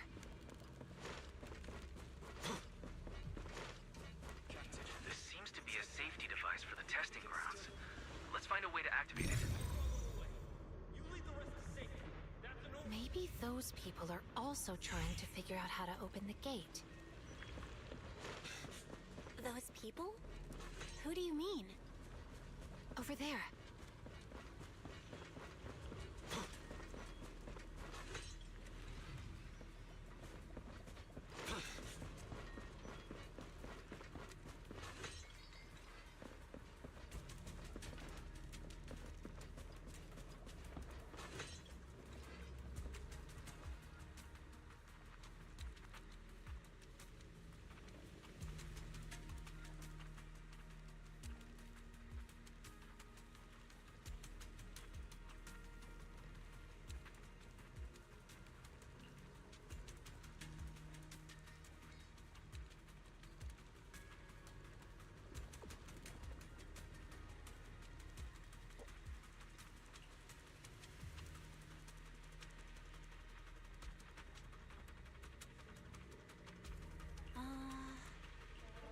That song. She must be nearby. Oh.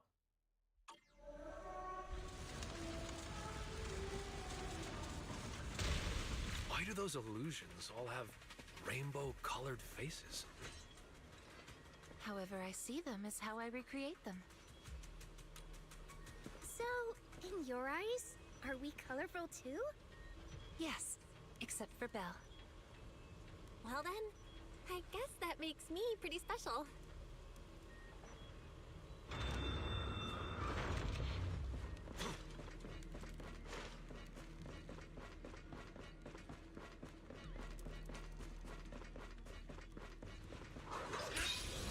Watch and learn. With ethereals all around, would Sarah really come here? It's true.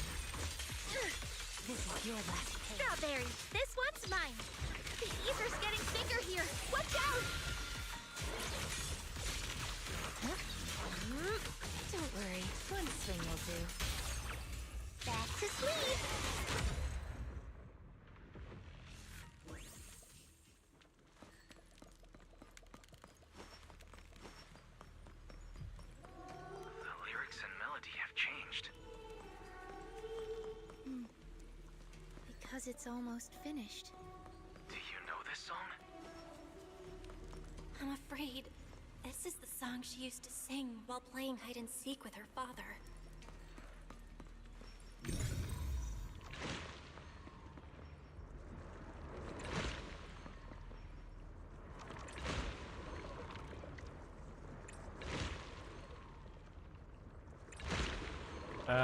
How?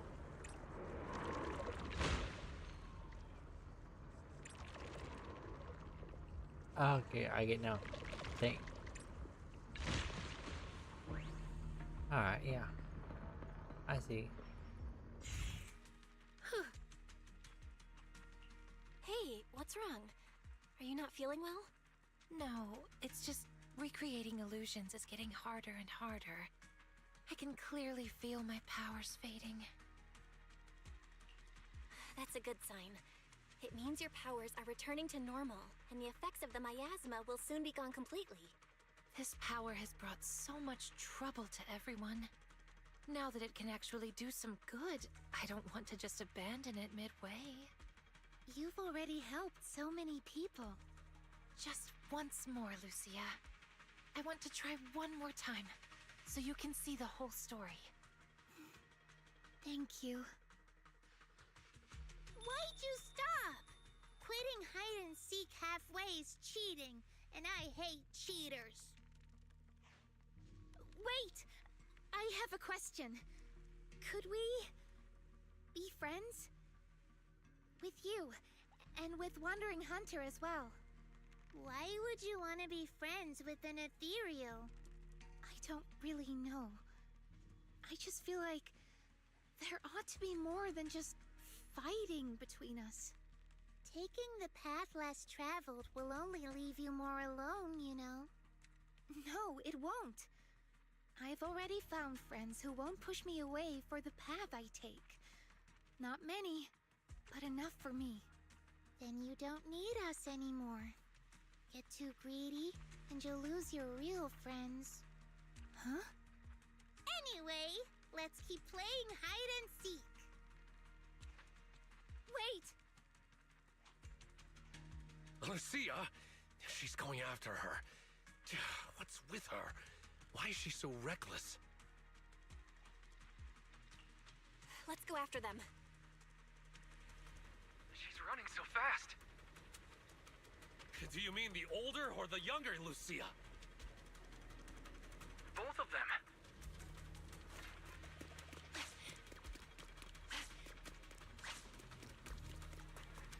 There's that soldier's illusion up ahead.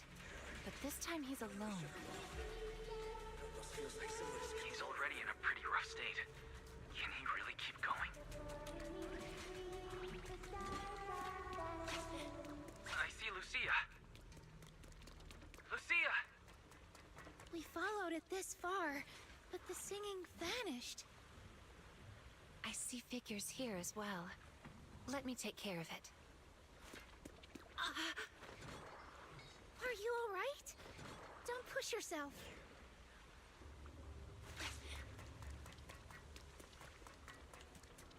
I'm fine. We promised to search together. I'll try again.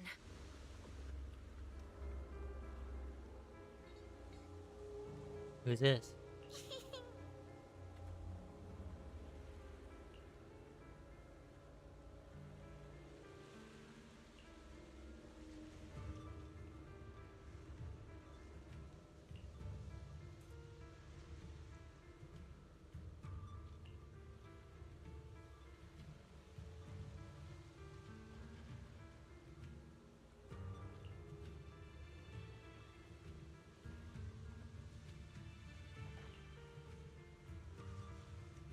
Oh.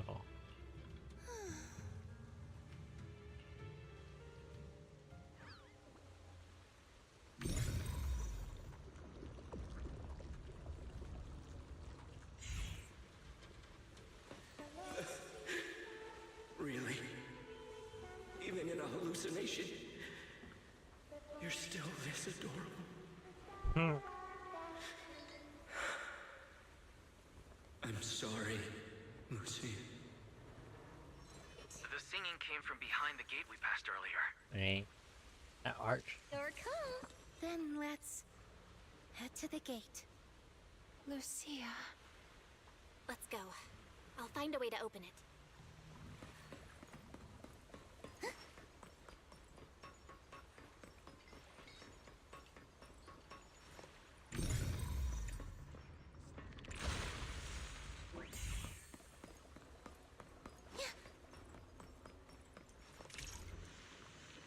I know this.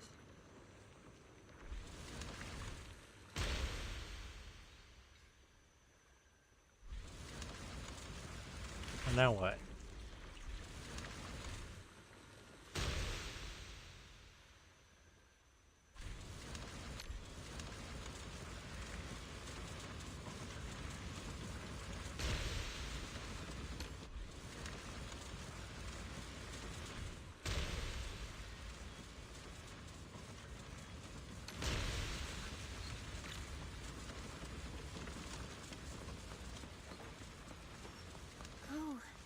I see.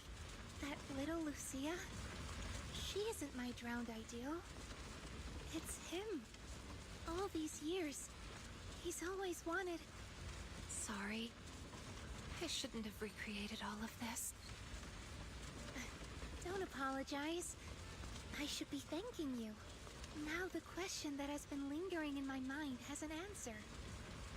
You really did help me find the mind-reading monster. Are you ready to face him? I'll have to face him sooner or later. He's waiting for me. This game of hide-and-seek isn't over yet. I'm here at the... Where to? I don't know. It's your call.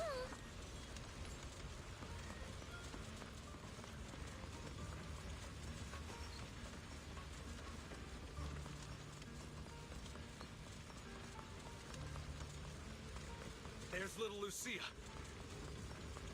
But where is Wandering Hunter? He should be close by.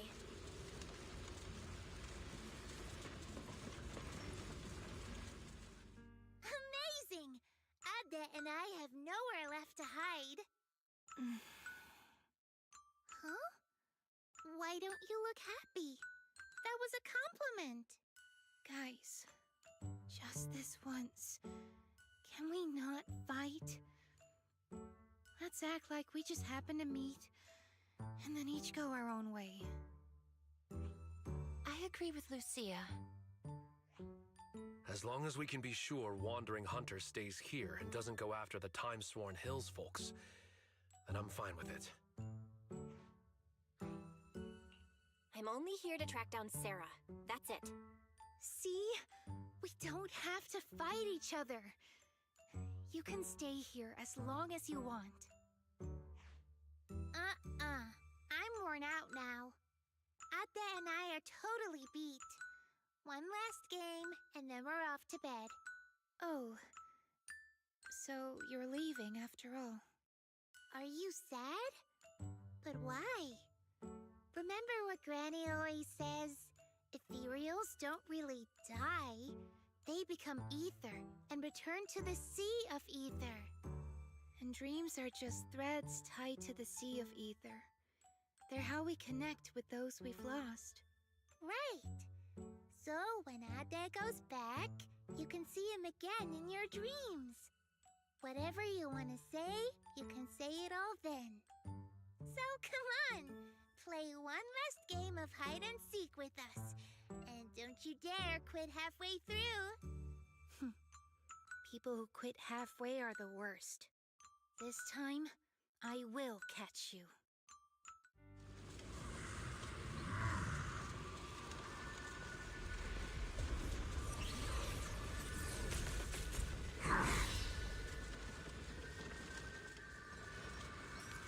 Come on! One last game of hide and seek. Let's all have fun together.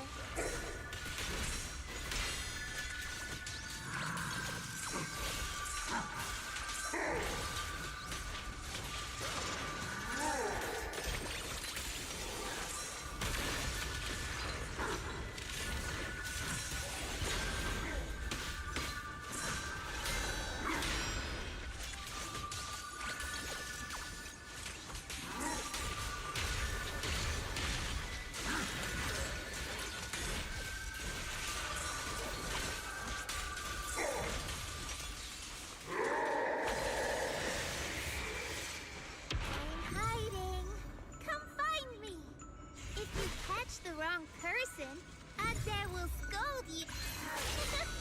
Amazing! Huh? Ah. If you catch the wrong person, Adair will scold you. If you catch the wrong person, I know it's Adair up. will... Time's up! Were you even trying to find me? Did I? I can't tell. Now, little cuties, crush them! Still not enough. Let's keep playing. I've been wandering with Adair for so long. My first time playing with so many people.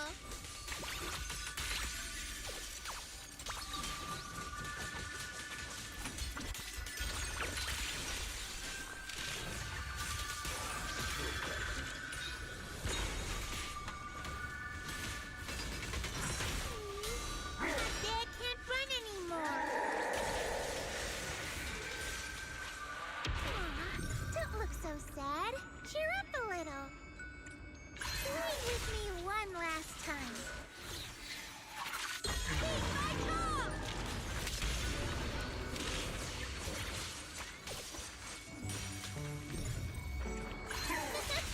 Amazing!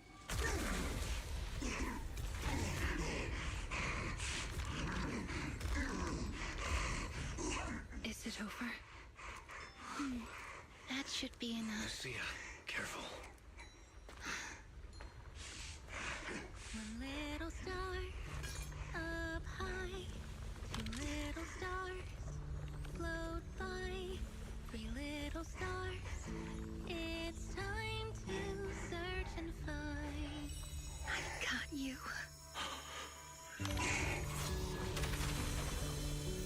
Aw. You won. Adair said you're all grown up now. He also said, Sorry I couldn't be with you all these years, Lucia.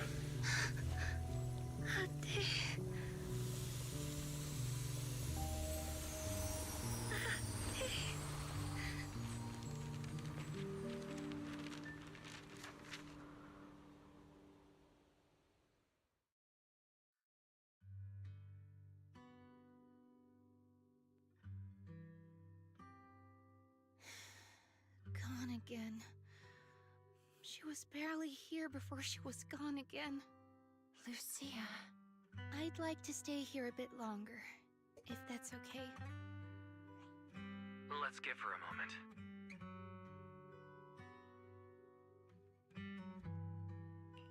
We'll go check things out up ahead. Just holler if you need us. Hmm? There's a path up ahead. I wonder where it goes. Ah, right by the roadside. I saw Sarah's illusion, and she was with someone I didn't recognize. Can you recreate it? Don't push yourself, though. Don't worry about me. Let's keep moving. I can make it. It's just a little further. Now.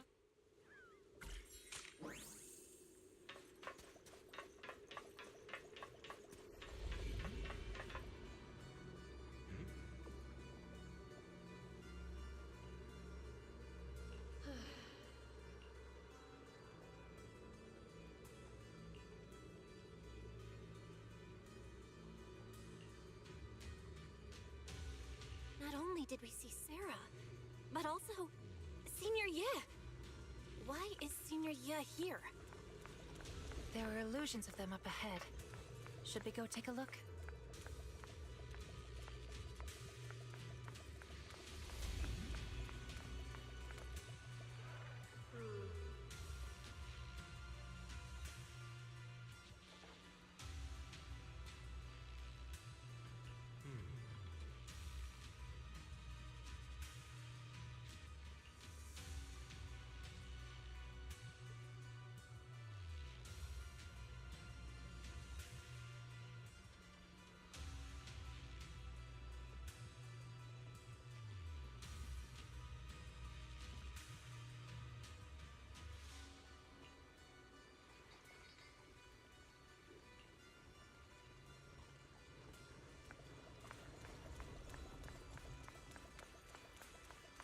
Why did you turn back? No one's coming from behind. Yidhari can't hold on much longer. That door will vanish soon. They'll come. All of them will come. Whether it's my overly worried Shifu, or that unpredictable Junior Bell. I have a feeling we'll be meeting very soon. It's a dead end up ahead. Where did Senior Ye and Sarah go? I saw them pass through the ether fissure. Except this time, there's no fissure in front of us to go through. Periodic fluctuations of ether detected at this site. Estimated cycle length, 30 to 90 days. Periodic fluctuations. So even if there is a fissure, it won't be detectable right away. Let's mark this place and come back in a few days. All right, let's head back. Thanks for everything, Yidhari.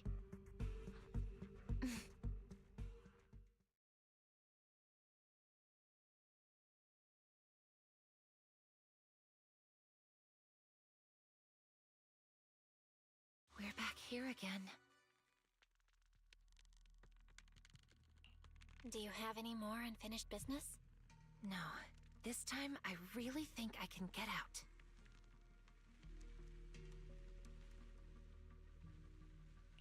Then, let's get out of here.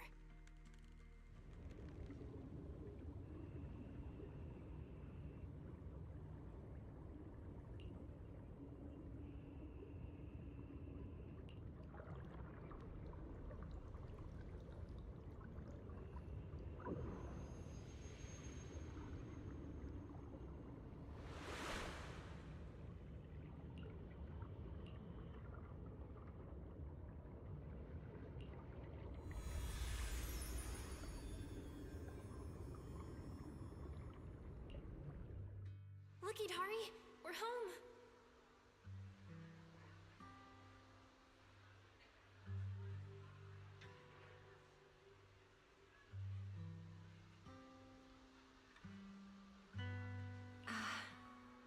Yes.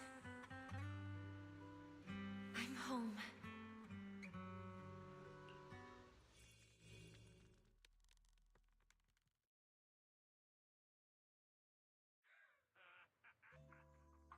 You're back. I hope you found who you were looking for. How are the people in those cocoons doing? All brought out safely. Dylan and Banyue are helping look after them. You guys were the only ones left. If you hadn't come back within the next hour, I was going to send people into the hollow after you. And this unfamiliar face must be Miss Yidhari. What's wrong? Don't tell me. You still can't recognize anyone else? No, that's not it. Now that I'm out of the hollow, everything's pretty much back to normal. I was just a little lost in thought. So that's what Knight Emissary and Aratama Maru really look like. Their handles match them perfectly.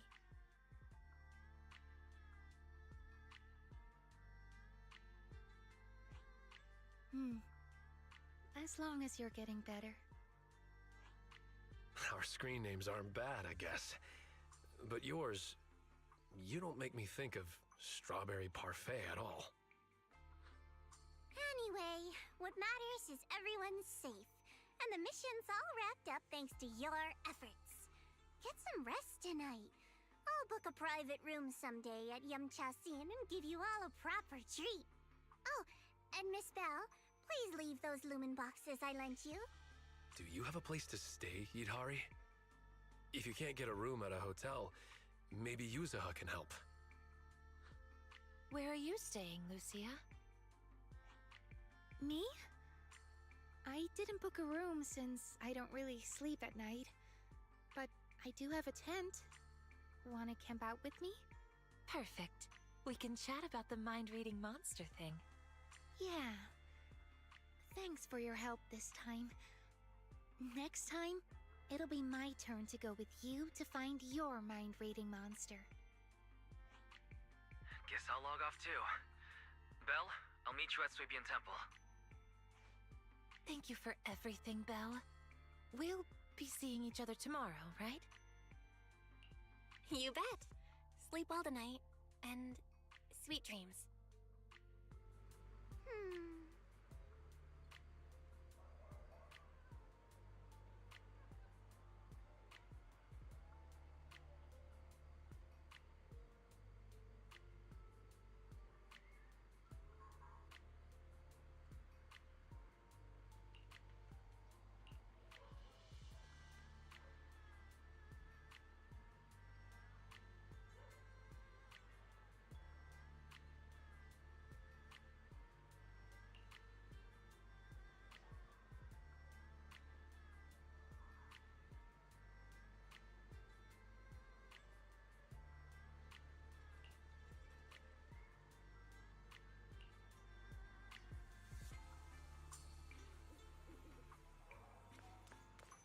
Okay.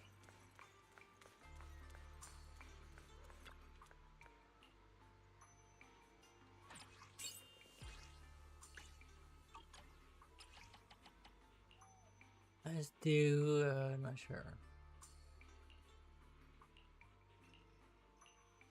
You, I guess.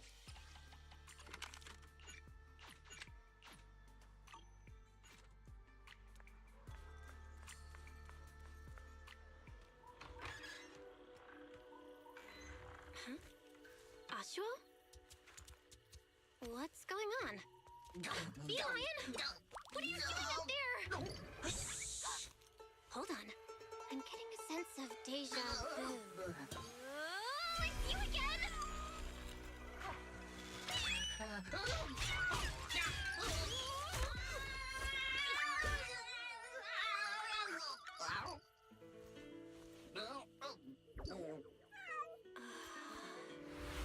Remember, if you see a girl with a big fluffy tail, You tell it. light brown hair, Like her. and wearing a pretty red ribbon, then you should call her Senior?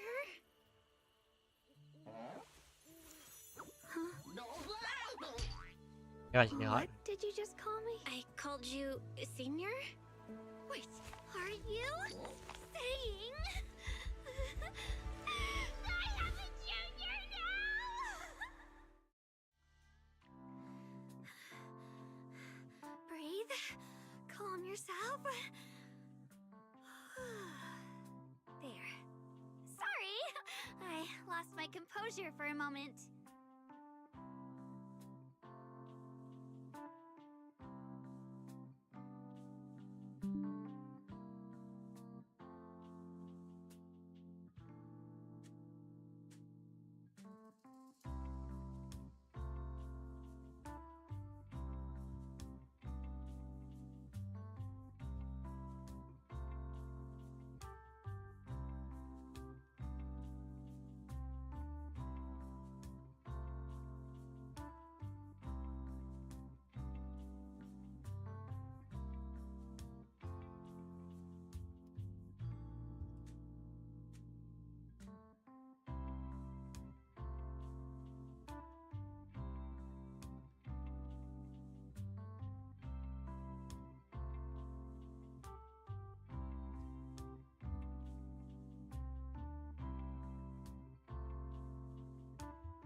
Don't worry about it, Senior. Breathe. Focus. Senior Fufu told me to call you that if I ever met you. I didn't get it wrong, did I? No, of course not. It's just surprising that simply going out for a stroll could lead to something like this. I'm already being called Senior now. Oh, right. I'm Ye Xuanguang. And your name is? I'm Belle. All right then, Junior Belle. From now on, you can call me Senior Shuangguang, or Second Senior Sister. But I suppose just plain Senior sounds more impressive. you've actually got another junior. I'll go get him. That's okay. I have things to do, so I have to get going. Oh, make sure you don't tell Shifu about what happened tonight. Got it. As you command, Senior. Huh? What's wrong? Have we met somewhere before? Nope. This is my first time in Wi-Fi. Well, I've got to get going, but I have a feeling we'll be seeing each other very soon.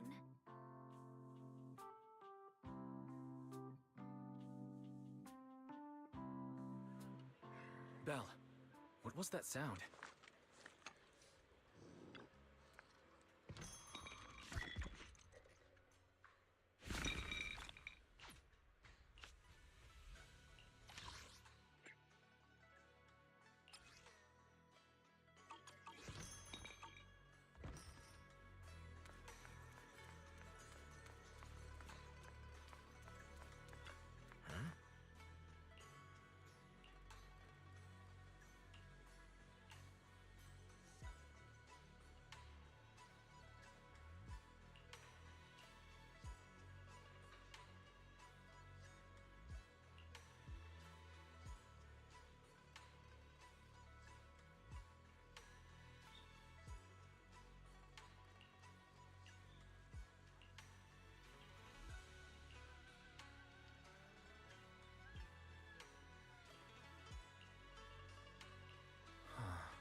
Nice.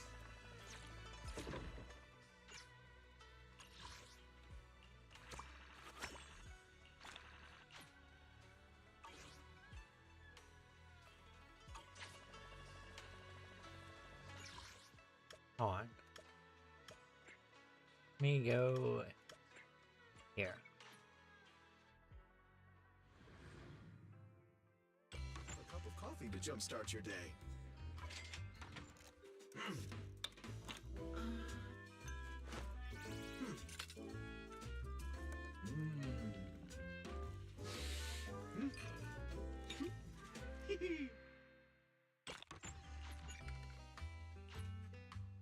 Coffee is not a must, but a calm and relaxed mindset sure is.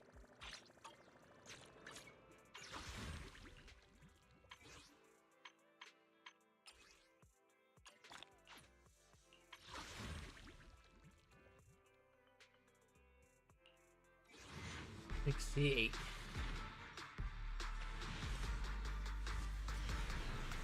Nope.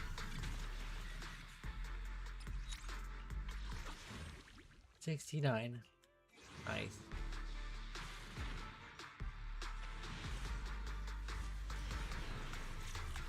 Nope.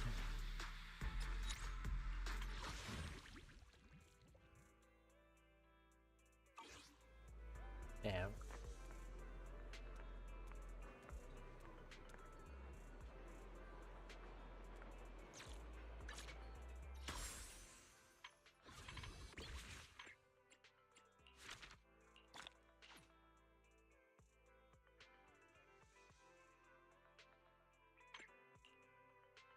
I should be able to do that, right? No? I get that?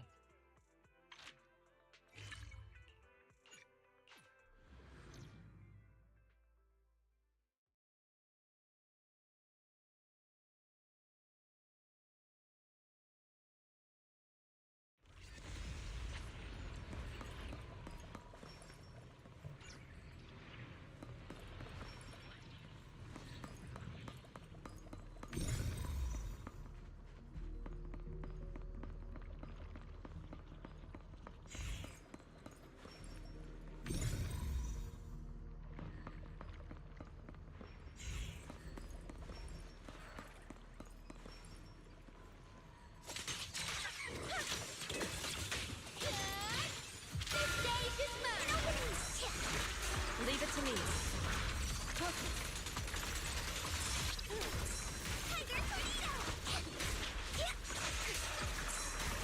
It's up to you, partner. Pretty, right?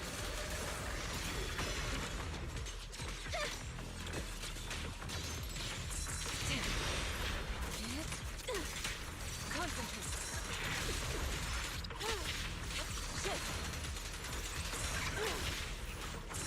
Insignificant grapple. Leave it to me.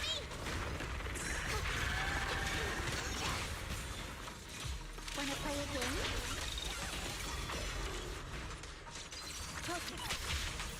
Let's get still. Scatter. Clarity and impurity. Like a shadow. Concentrate. Leave it to me. Shift.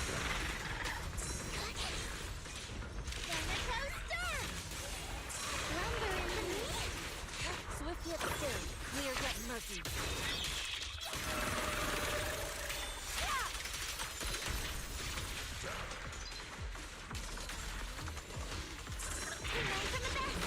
Insignificant gravel.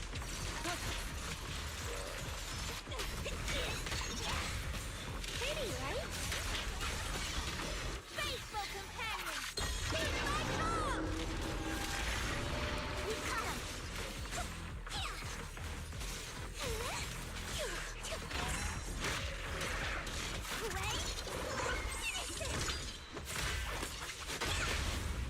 Back to sleep.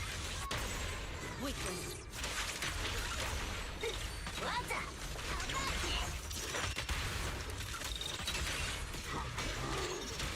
I don't think I can wait.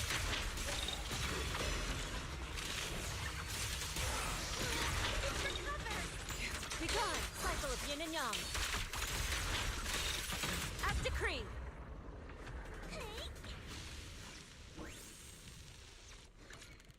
Right.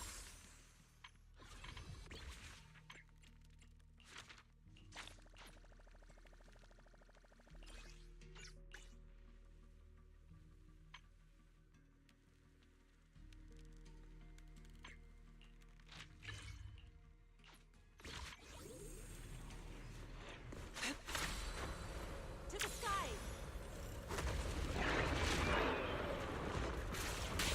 Yin and yang converge. Concentrate.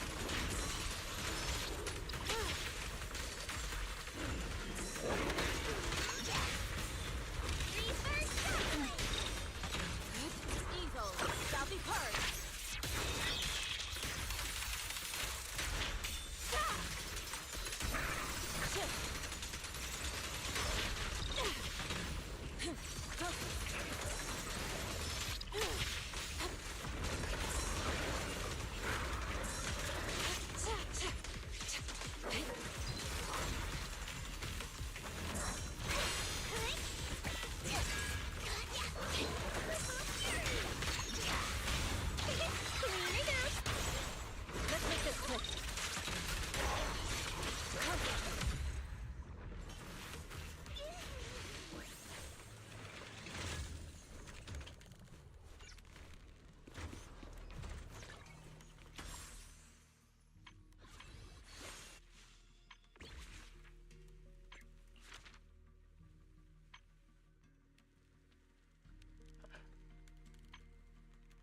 Use that one.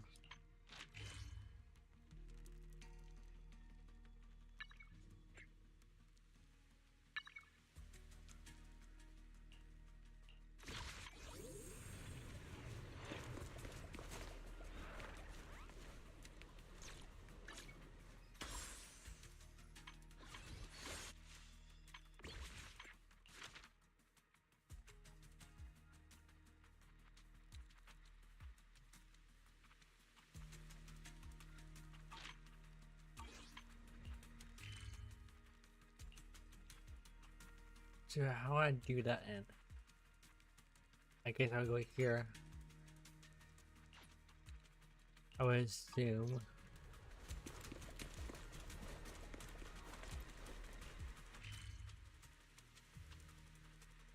Is this right? No. Can't be. Soar with the wind. Yeah, right here.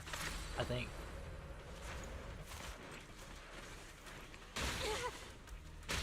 And it. Wait. Look yet still. Release. Shift.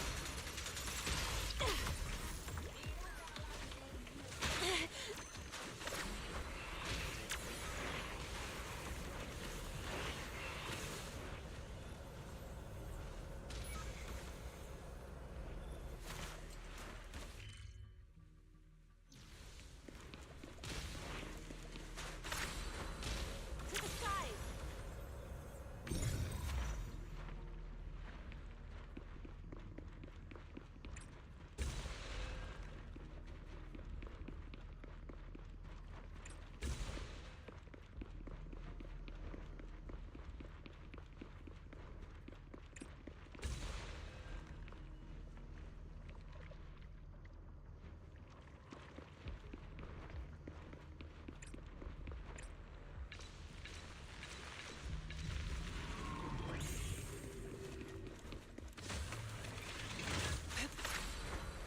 Soar with the wind.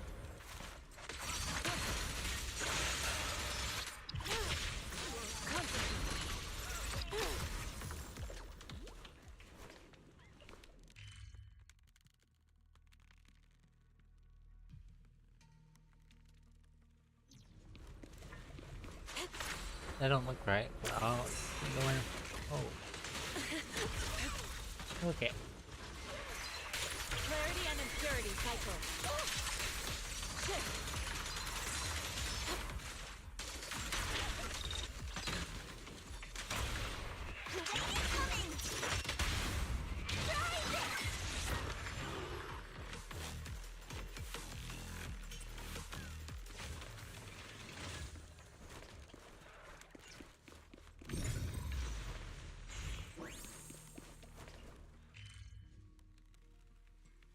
There you go.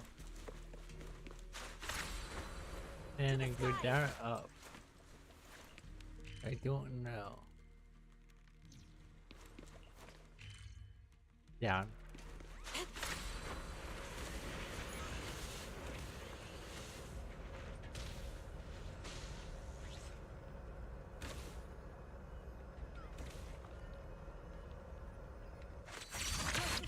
Oh.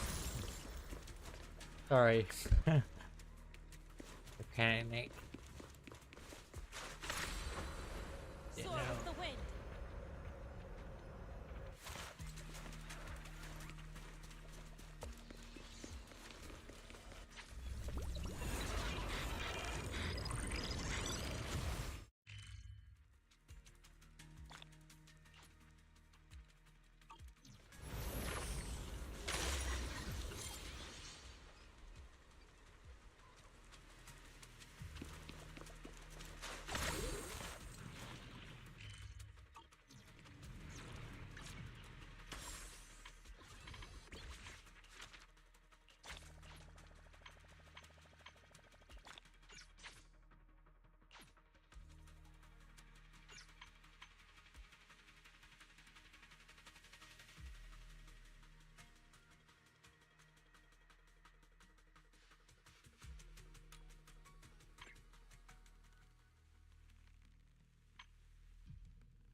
not just do ether tuning and find 10 trucks. Okay, cool.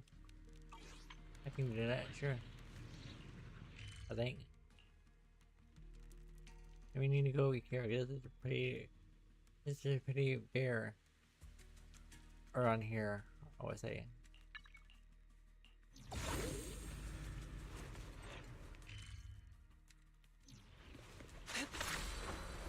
To the skies. What's this?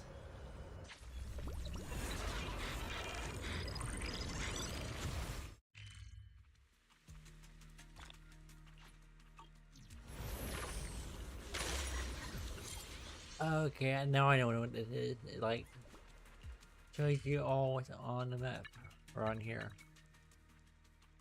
I get it now.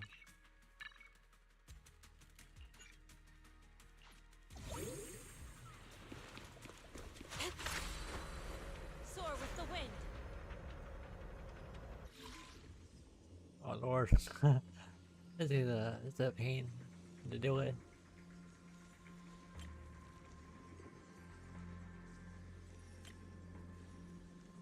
Go here.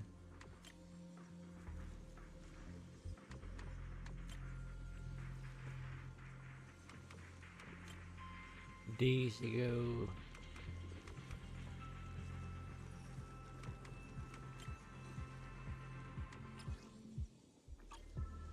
I don't know. I don't know.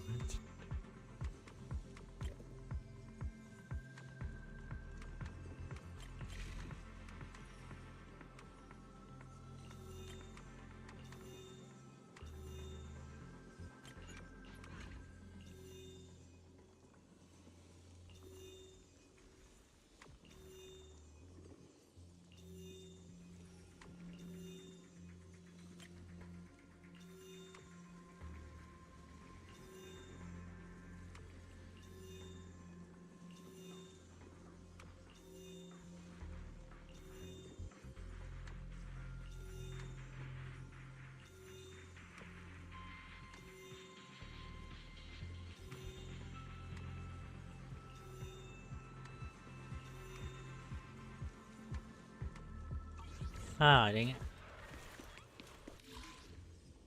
I'm doing good, dude.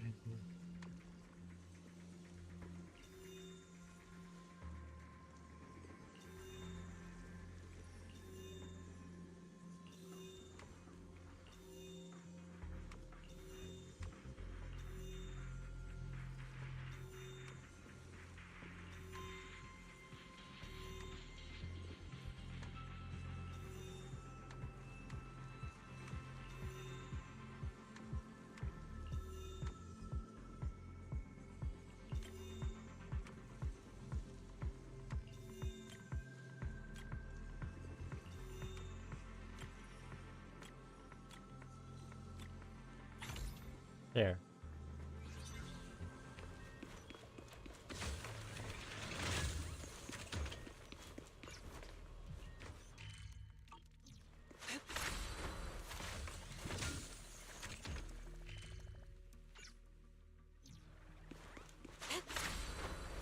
To the skies.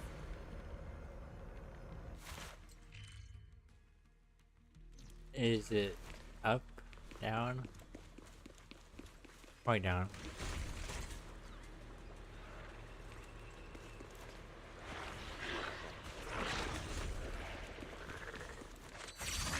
Ah.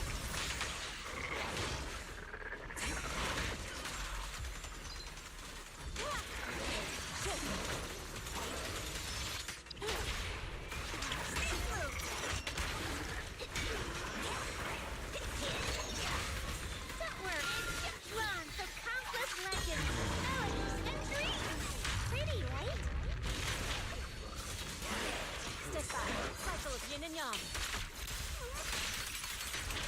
Shadow. Focus. The tigers are on it!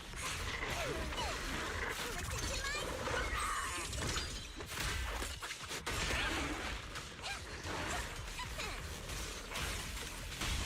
Back to sleep! Weakling.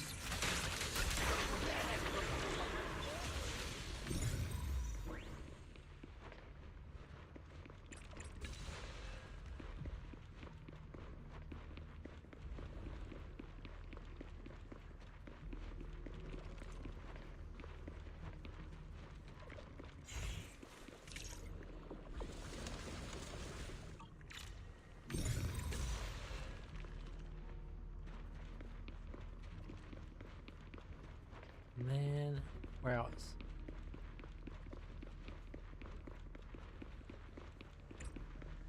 Oh, there's.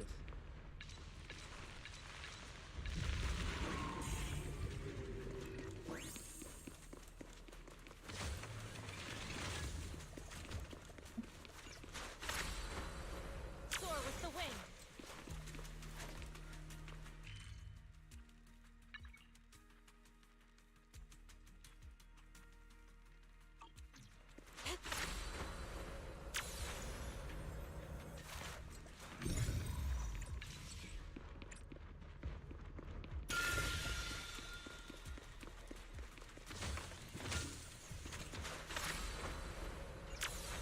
Look out. Your fate is sealed.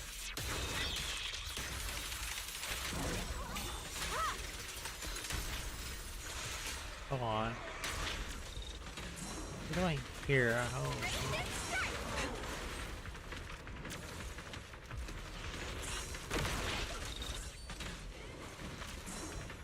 I knew it. Yin and yang converge. Concentrate.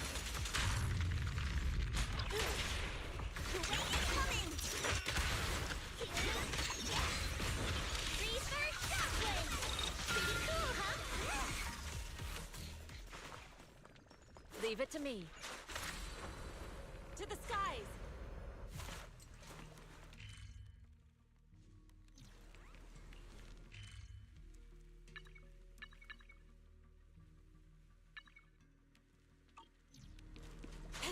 Pretty sure putting more than one here, I think.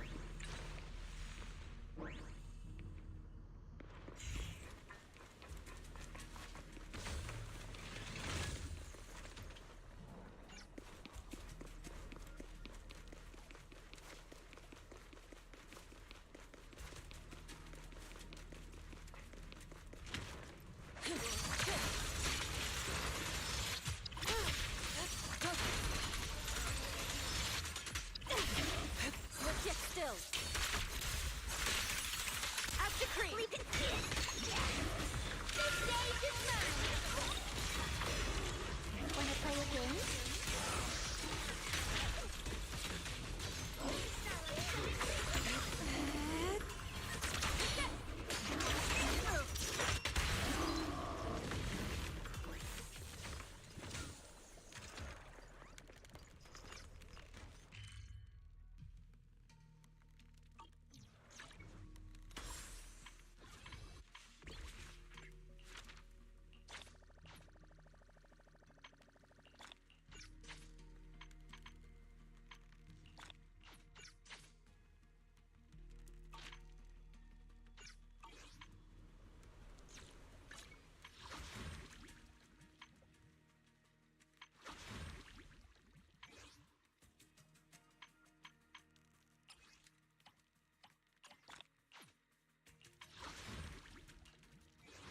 Seven, 8.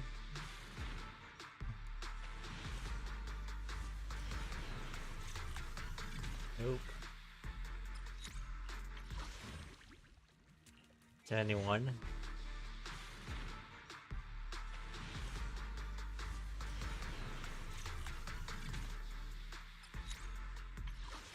72.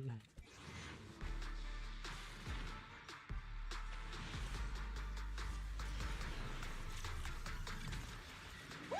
Manager! I'm counting on you to cover me.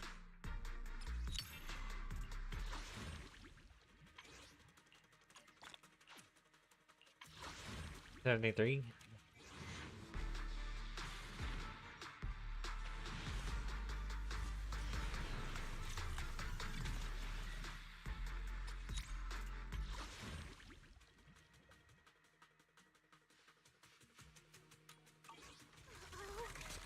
I forgot to ask Shifu about today's But divination. Oh.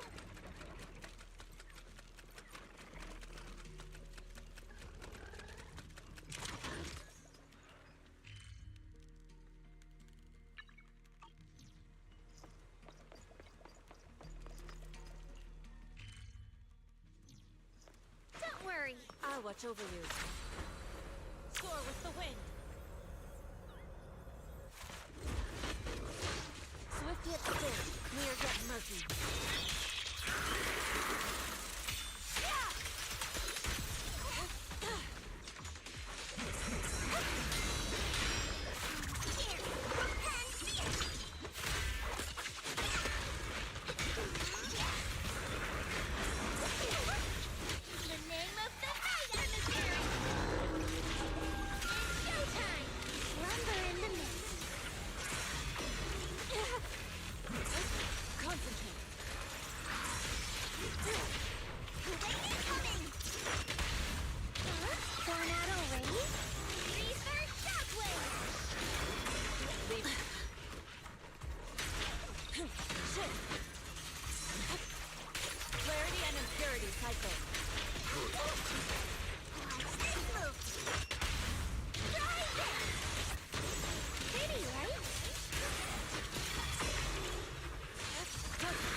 Have all the ones over here, at least.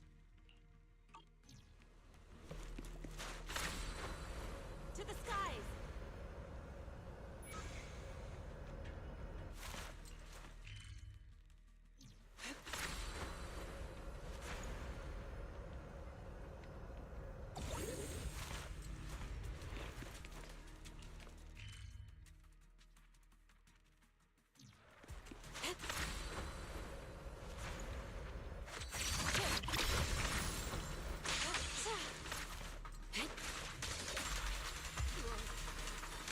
Obliterate form and spirit. Release. Focus.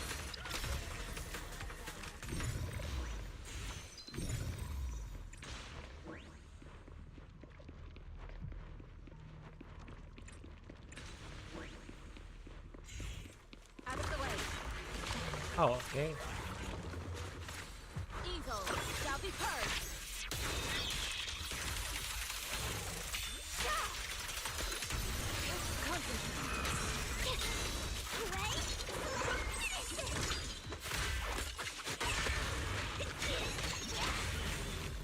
Faithful companions, be my call!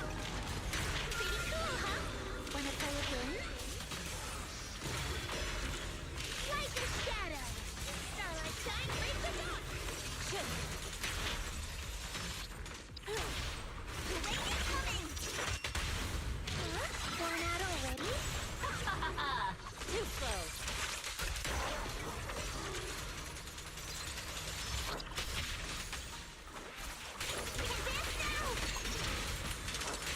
Time to rally for the next attack! Lumber in the opening! Your fate is sealed.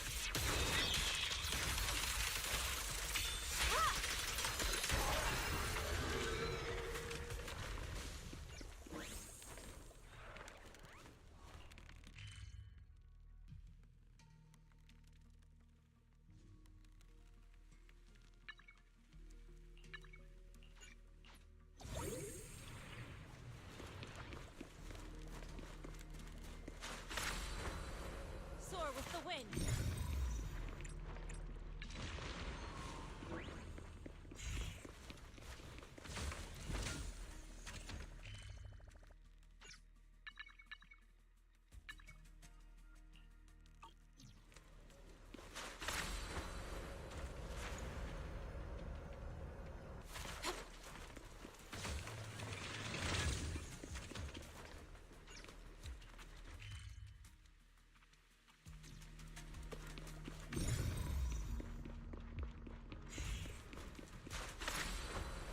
To the skies. Cycle of yin and yang.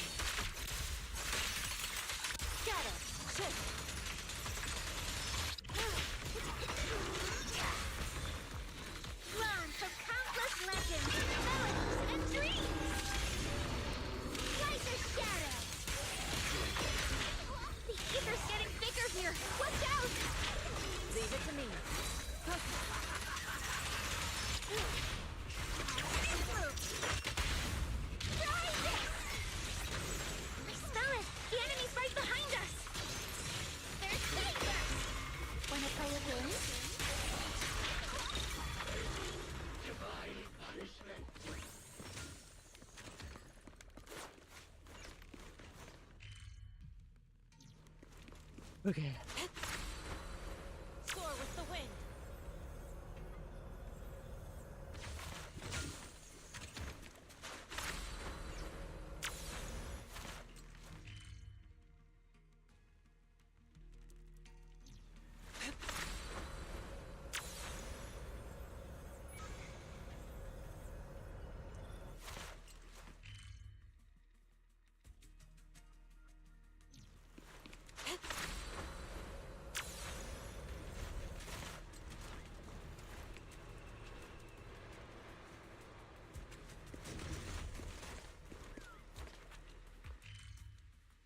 Where to? To the skies.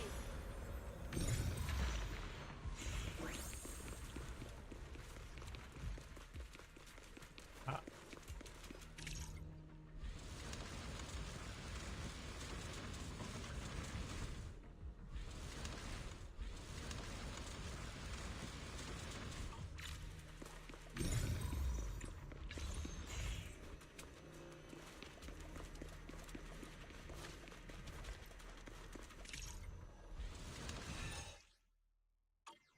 I know this.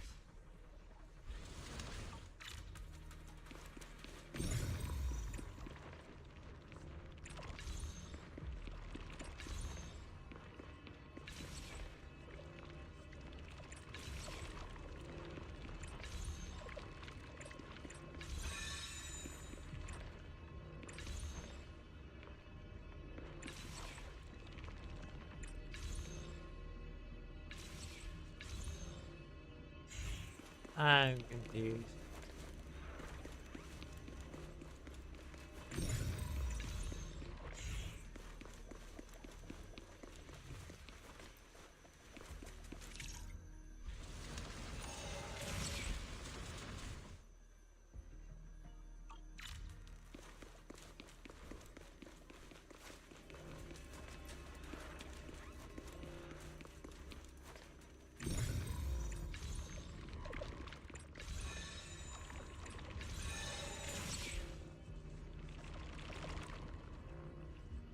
But why? I don't get.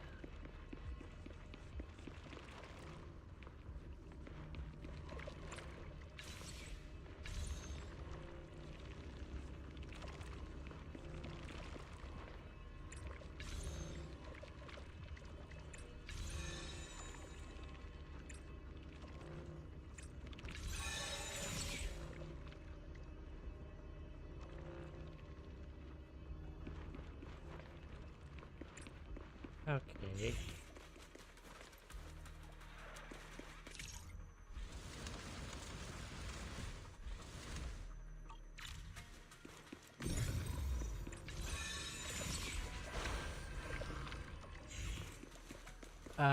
Okay.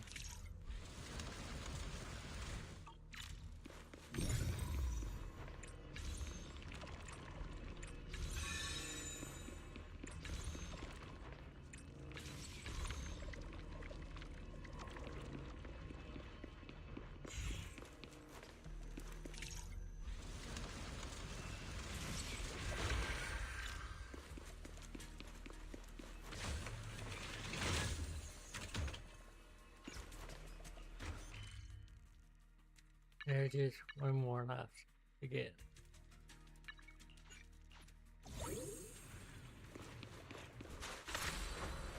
Soar with the wind.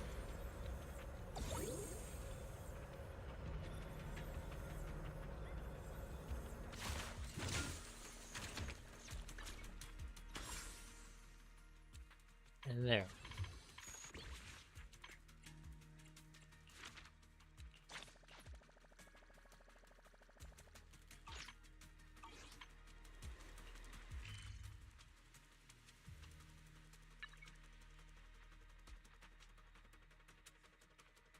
No, I didn't get 100% complete. I don't know why. I know why. Right here.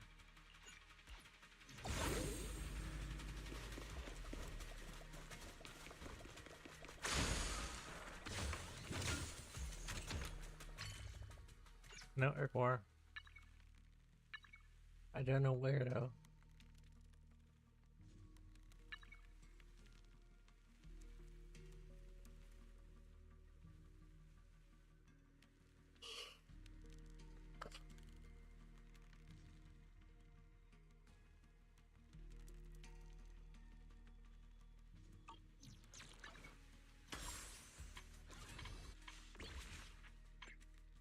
Yeah, we're good.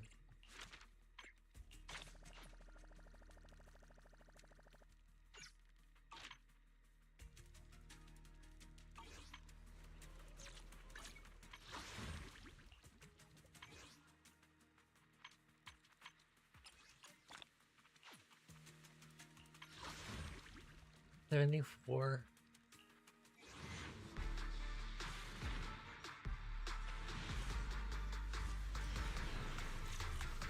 And no.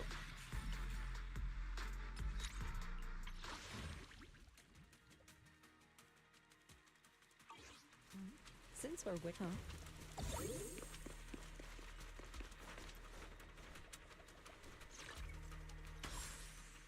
Alright, let's go. Let's do this.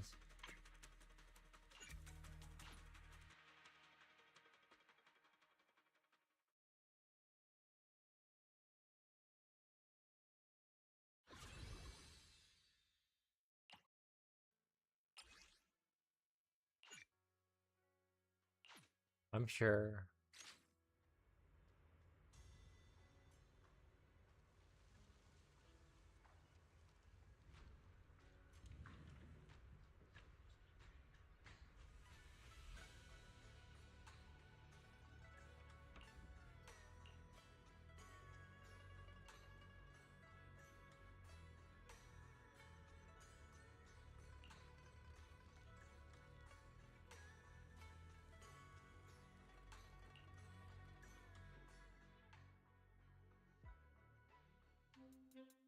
Belle? I knew you'd still be up. Yep, this is still early for me. I'm quite the night owl.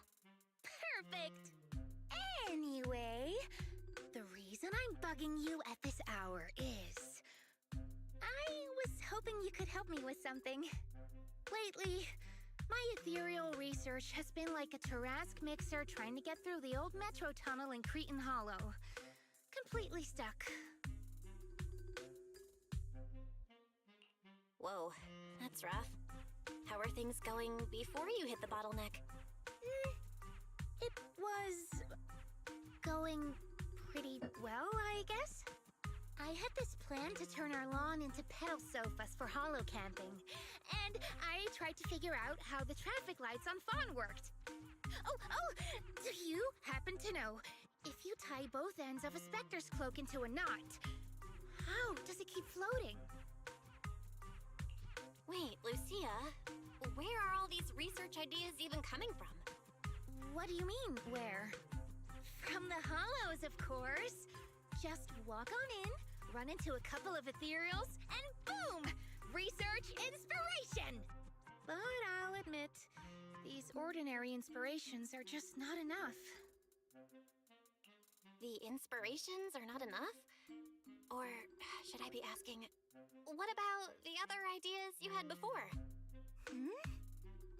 Roxy, could it be you haven't read any of my posts on Spook Shack? I guess the titles of my posts haven't been catchy enough.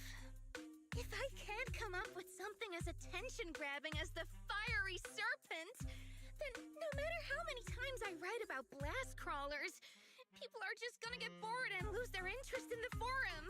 And when that happens, where can I find leads on the night horror? What's a night horror? Some rare ethereal you're interested in? Well, it's kind of a long story. For now, think of it as an ethereal.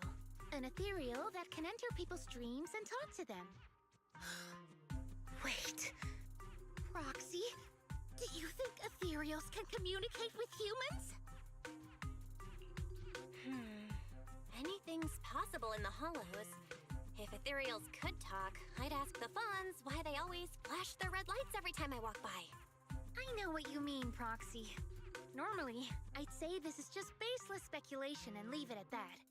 But right now, I've got the perfect research subject in mind.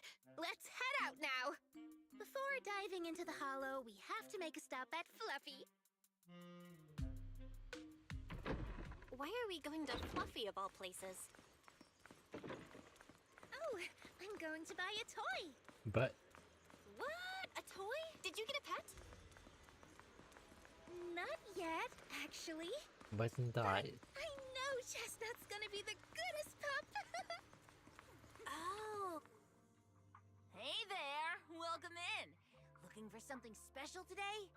If I want a little doggy to come up to me on her own, what should I get? Honestly, you don't need to buy anything to get close to a pup. Genuine kindness, some patience, and a little passion. That's all it takes to win a puppy's heart. It's true! Kindness, patience, and passion, huh? Sounds like something no pup could resist. I'm sold. No. I'm not saying I don't believe it. It's just... Chestnut's a very particular little pup.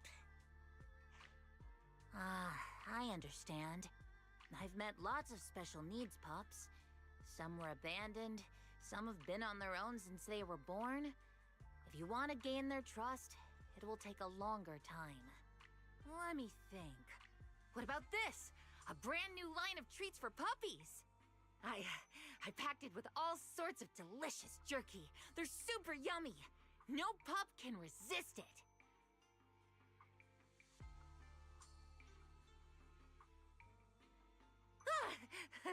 Sorry, the smell got me. That's okay. But, I don't think Chestnut would like this. Chestnut is, a bit of a picky eater. I see. Then maybe you want to give this one a go. Our most popular toy. It's a battery-powered bird that flaps like the real thing. Our kitties and puppies go nuts for it. This looks great! But is it sturdy enough? I'm afraid not. It's actually designed more for cats, and it's built to be lightweight, so I wouldn't call it sturdy. It should work for smaller dogs, though. Chestnut's a big girl, with a big girl attitude. Oh, that might not work then. Let me think. Oh, if you don't mind something a little old school, we do have another toy for bigger pups. It's actually more of a pillow. It doesn't have any bells or whistles, but it's really sturdy and great for gnawing. It's also infused with a calming scent to help soothe anxious pups. People can't really smell it, but dogs usually like it a lot. Oh, this is adorable! Though, I'm not sure if Chestnut would care much about the scent with her sense of smell. Wait.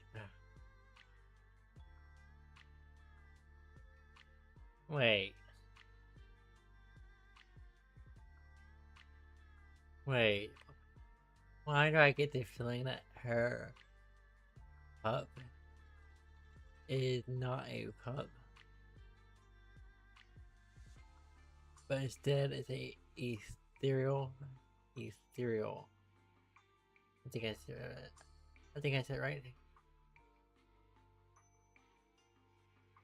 Like, knowing Lucy probably is. So Chestnut is a big, picky, grumpy puppy with a weak sense of smell?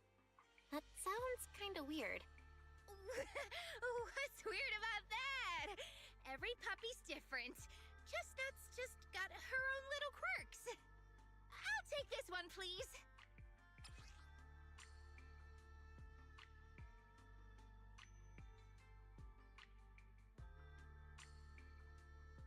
You got it! Hope it helps you bond with that special little pup of yours. Oh, it definitely will.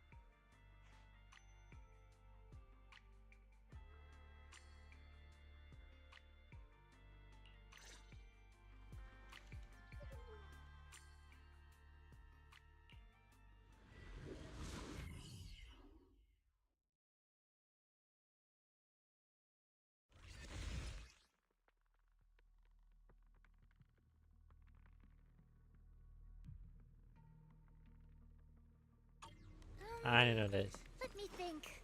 All right, let's head that way.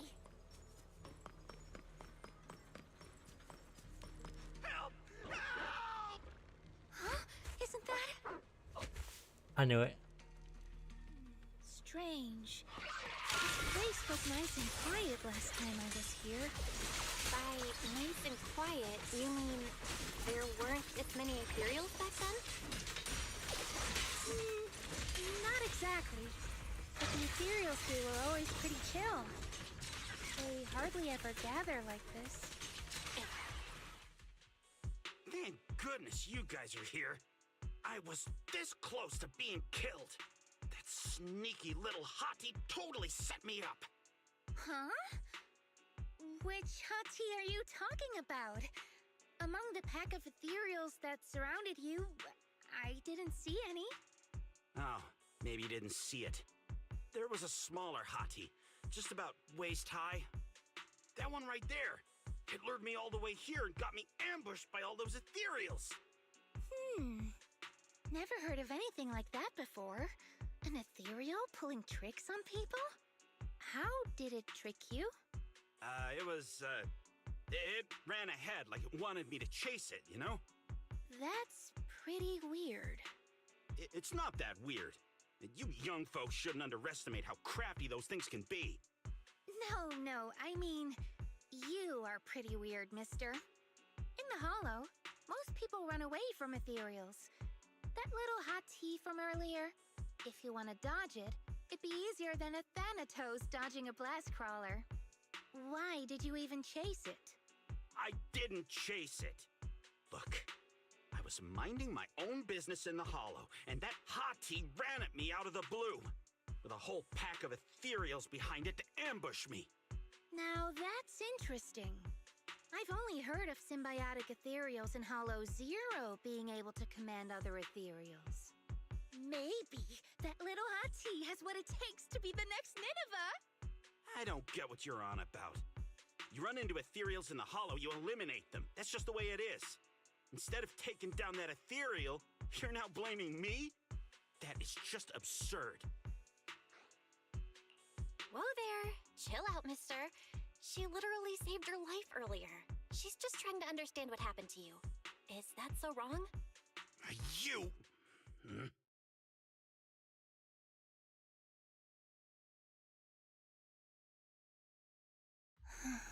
Roxy, do you think I'm absurd too?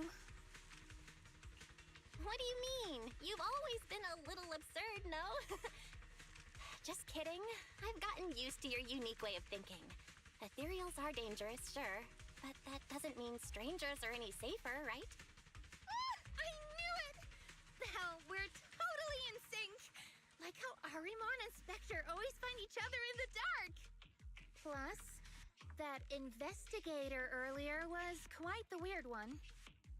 I mean, that's the first time I've ever heard anyone accuse Chestnut of hurting someone. Wait, Chestnut? Who? You mean that little hottie the investigator was talking about? Yeah! Chestnut is a good girl. Ever since I met Chestnut, she's never harmed anyone from outside the Hollow. More than once, she quietly led me to injured investigators so I could help them. This one time, right around here, my carrot stopped working. Chestnut just happened to stroll by and guided me out. A hottie? Working as a rescue dog in the Hollow? Are you serious? And here I thought your ideas from earlier were wild. There's other reasons, of course. But I trust Chestnut. She's always been gentle and kind. What's strange is, the last few times I saw her, I kept feeling like someone was tagging her, tracking her. Just like that guy from earlier.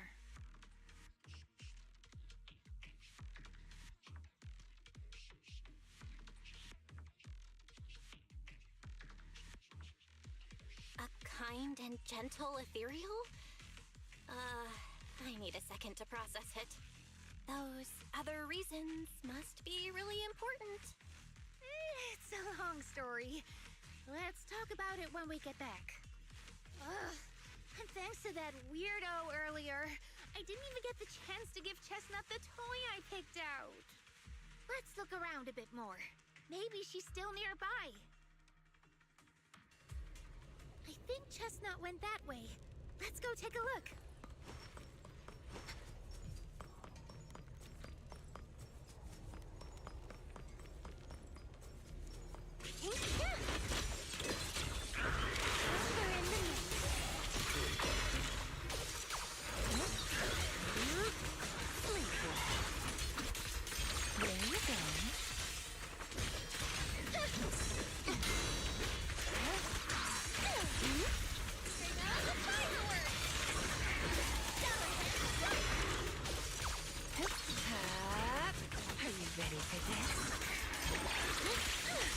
Strawberry, this one's mine.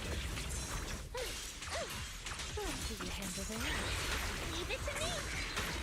Perfect timing. Reaper Shockwave! The next page is the ending. The ending's already written. Relax. My aim is true. Wanna play a game? How about I smash it? Chestnut, I know you're there. You didn't hide your tail properly. Did she actually understand that? Of course. She always understood me. Aw, you don't like it?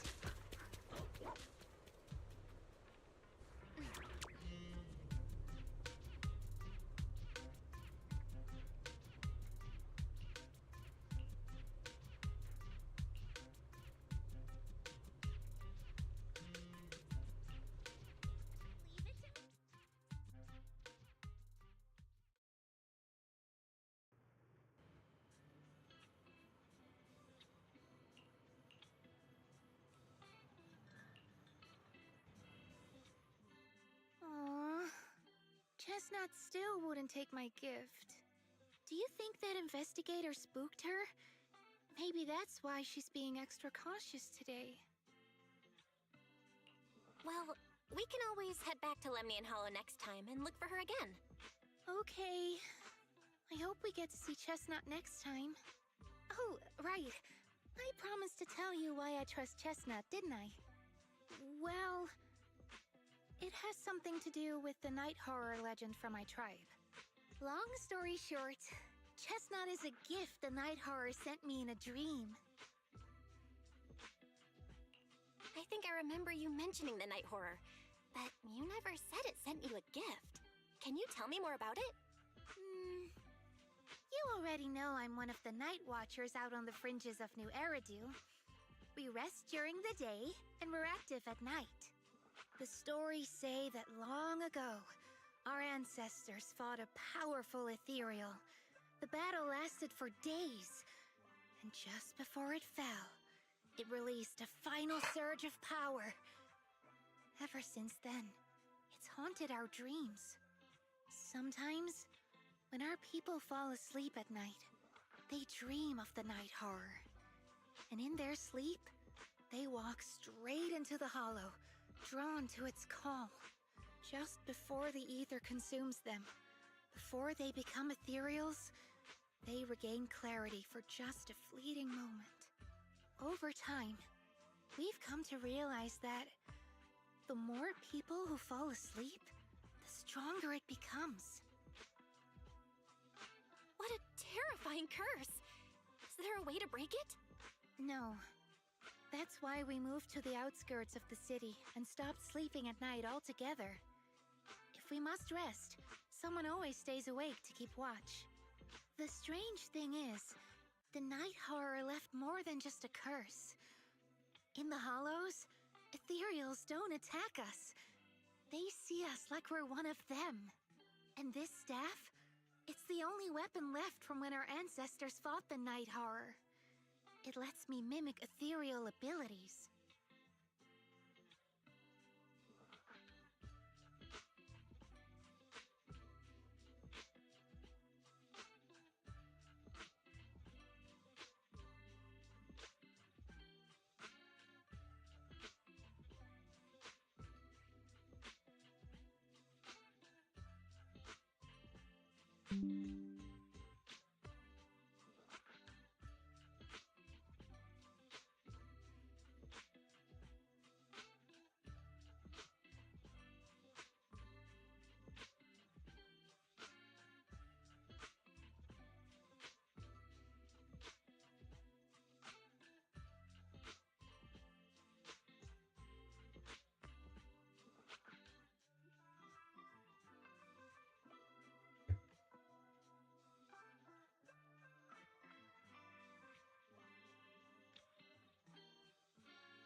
The chieftain said I was the most gifted of the younger generation, or something like that. I'm still not sure what made him decide that, but he gave this staff to me. Being seen as one of the ethereals and copying their moves. If all these weird powers are gifts from the night horror, then what about Chestnut? Oh, Chestnut. It was a night not long ago. Granny was keeping watch for me. She was telling me stories of the night horror, how it's both feared and revered by our people. She even described the night horror she saw in her dreams. Just like everyone else said, a stunningly beautiful ethereal, almost godlike. That night, I dreamed of the night horror's gaze. It was looking at me. And in front of me, there was a little hottie. It looked tired, like it had been through a big fight. We stared at each other, like survivors meeting after a disaster, still cautious, still on edge. Not long after that dream, I met Chestnut right where the dream had guided me. She didn't seem eager to be friends, but she wasn't hostile either. And she treated the other outsiders kindly too. That's why I've always believed Chestnut is a gift. A little dog sent by the night horror. So, the night horror was just being nice? I don't know. But I think Chestnut is such a good girl. If we can get along, maybe the conflict we saw in the dreams won't come true after all. And what if the night horror is just like Chestnut? What if we could communicate with it? Then maybe everything our people have endured could finally come to an end. Sounds silly, doesn't it? Not at all. I get what you mean, Lucia. It's the Hollow. Who can say anything for sure? Even among my own people, no one really believes me. Except for Ade and Granny.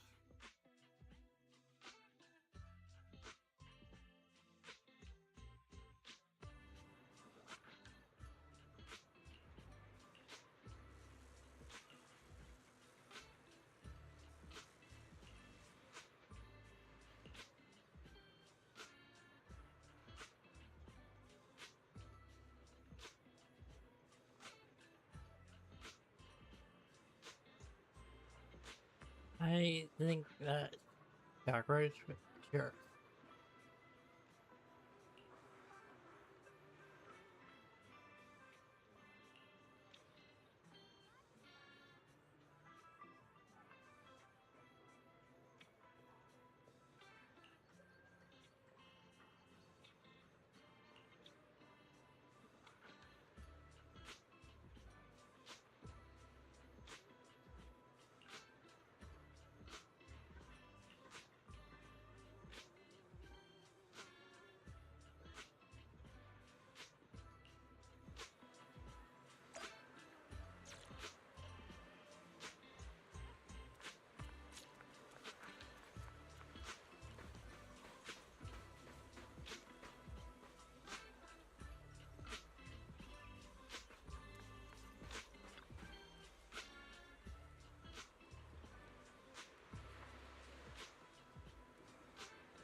Yeah, just a dog, sure.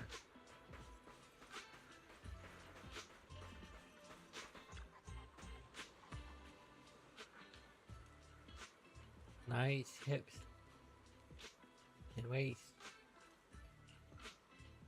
and dog.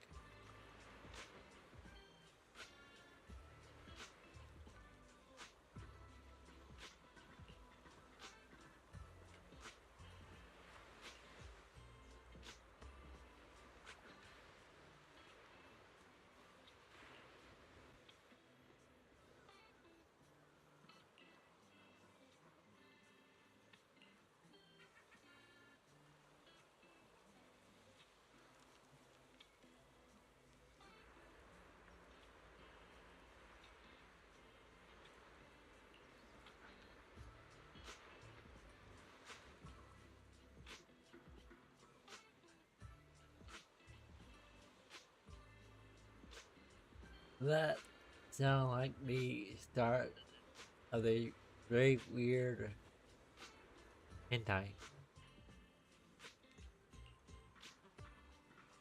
Just saying.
What happened?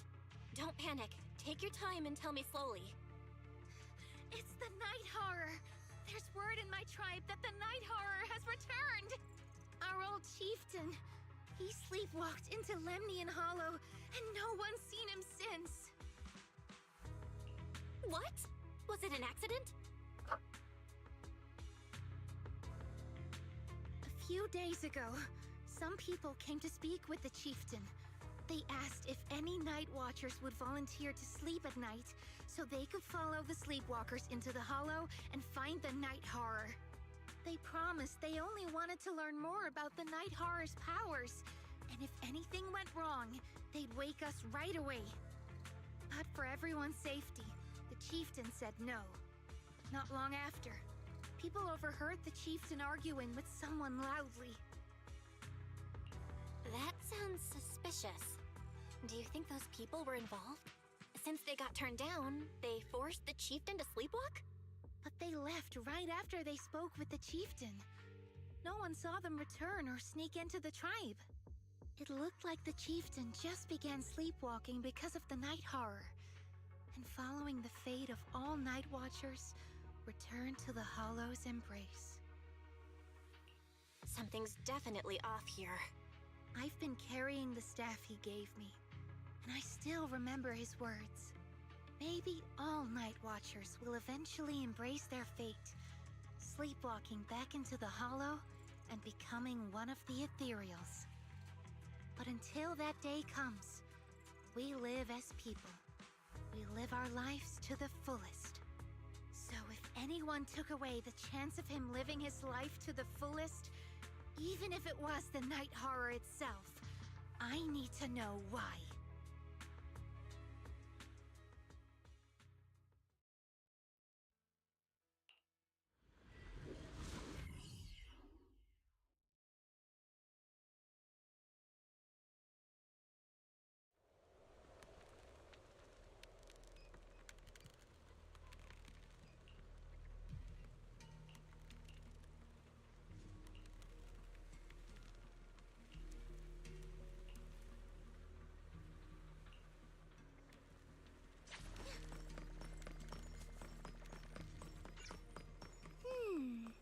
A crossroads.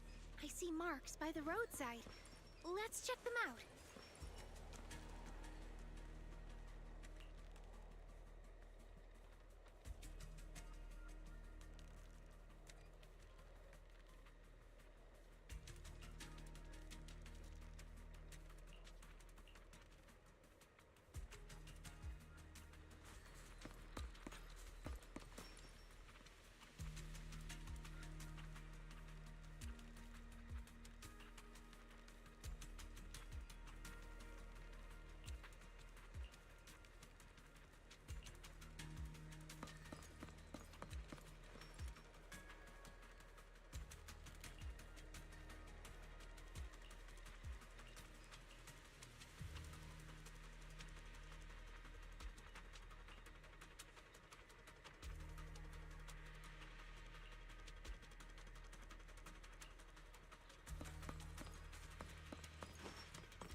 The Ethereals seem wild up today.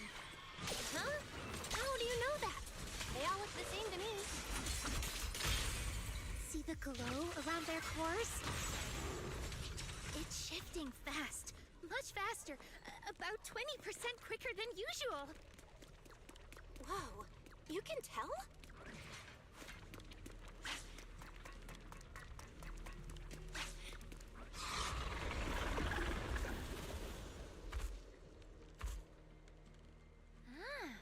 It's a hater. Do you actually know this ethereal? Is the chieftain? No, not like that. But if the chieftain had turned into an ethereal, he would be a far stronger one than this.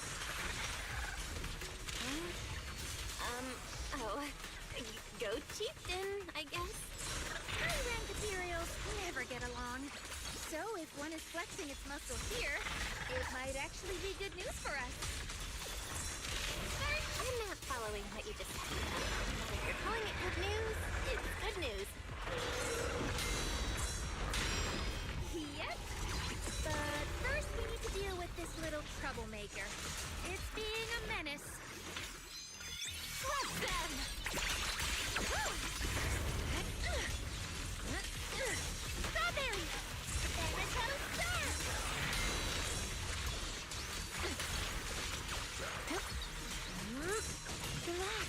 My aim is true. Reverse shockwave! Perfect timing.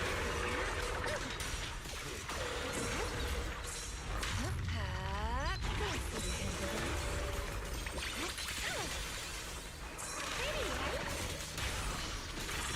In the name of the night emissary!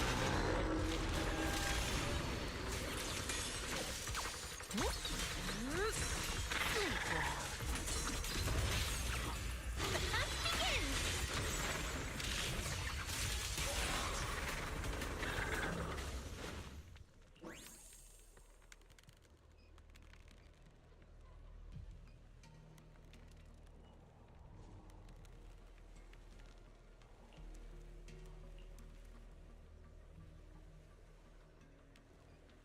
Yeah.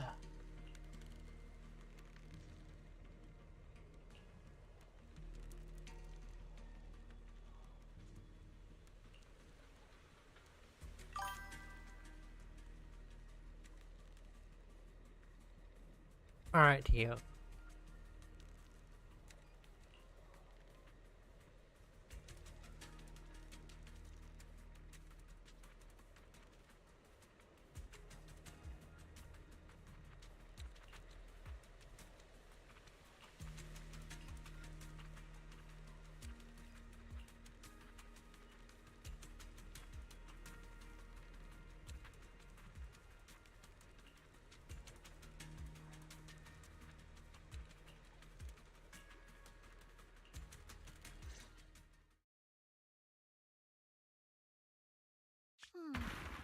No other clues nearby, huh? What was that? Huh? Chestnut? Did you come looking for me to hang out? Oh, you mean you want us to follow you? Come on, let's follow her. Hold on, just like that? Let's go! We've entered the Hollow so many times, but this is the first time we've had a tour service! Wait, watch out for ethereals! And I don't mean Chestnut. Emergency! Excuse me, coming through. Sorry, pardon me, coming through. Sorry! Whew, looks like everyone's in a rush today. But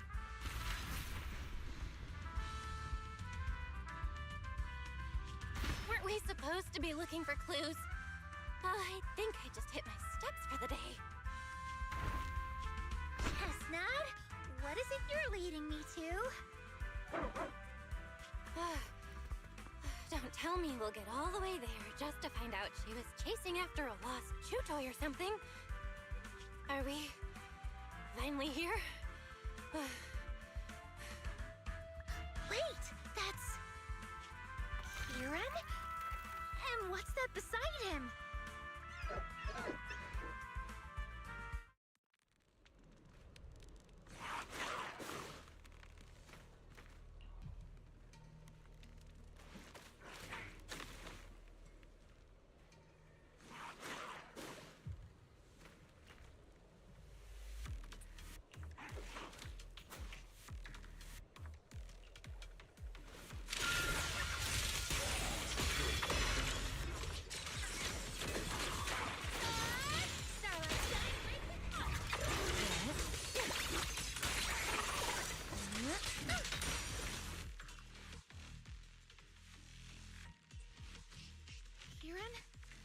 Kieran, are you okay? Lucia? What are you doing here? I heard about the chieftain. I came here to see if there were any clues. What about you? Did you also sleepwalk into this hollow? I don't really remember. I asked a friend to keep watch for me, but somehow I still ended up sleepwalking. Before you guys woke me up, I had no idea I was here. It's pretty late.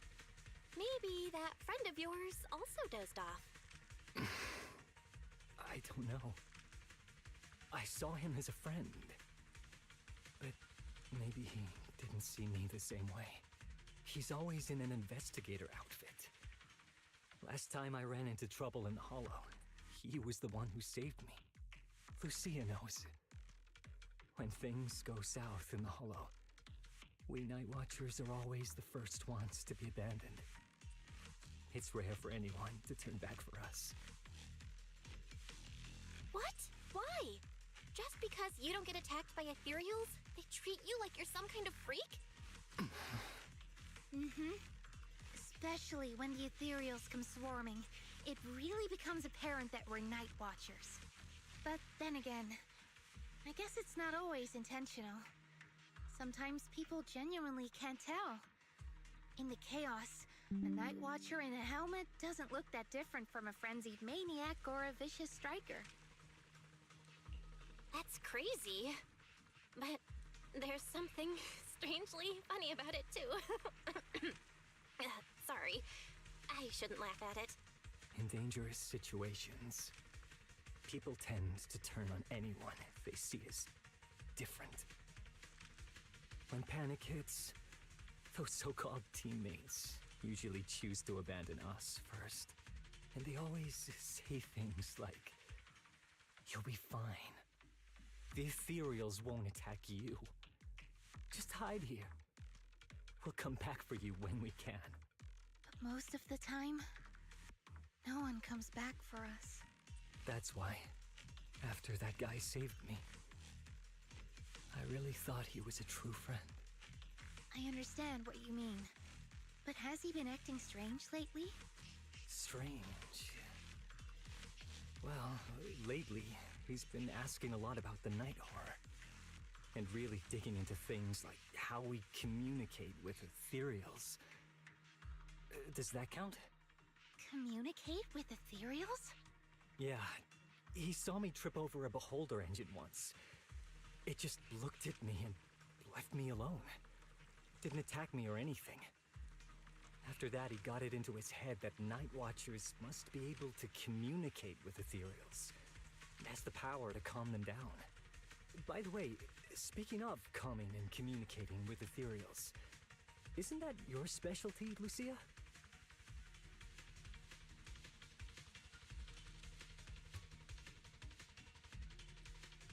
You mean those ethereals I summoned? Oh, that wasn't me controlling them. That was just an optical delusion. I layered some visual effects on top of simulated ethereal attack patterns, so it looks like they're there, but it's all just illusion.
I see.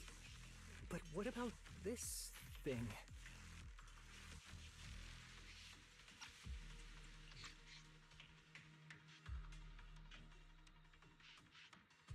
Oh, that's Chestnut. This ethereal's been sitting there quietly this whole time. I thought maybe it could understand us. Wait, is it one of your illusions too? Ah, yes, totally. When sitting still, she doesn't use much ether, so she looks really well behaved. But if you try to make her do something, she can be a little slow.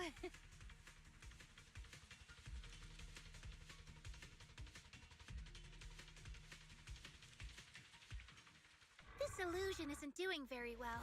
I'll have to practice more later. Aw, I was gonna ask her to do something else too. Oh, I see. This ethereal looks insanely real. I've seen some of your illusions before, but this one... Seems like you've improved your skills again. Congrats. I guess so. Thanks. But even with the staff passed down in our tribe, you still can't really control ethereals. Does that mean what the guy's after? Controlling or communicating with ethereals was never actually possible in the first place? Manipulating the ether environments to control ethereal behavior isn't totally far-fetched. Take Geppetto from Hollow Zero. It could even command other ethereals to launch ambushes. But this strange device here? I doubt it can pull off anything close to what Geppetto could do. If we're talking about massive symbiotic ethereals like Geppetto, then yeah, it could definitely manipulate the ether environment in a large area.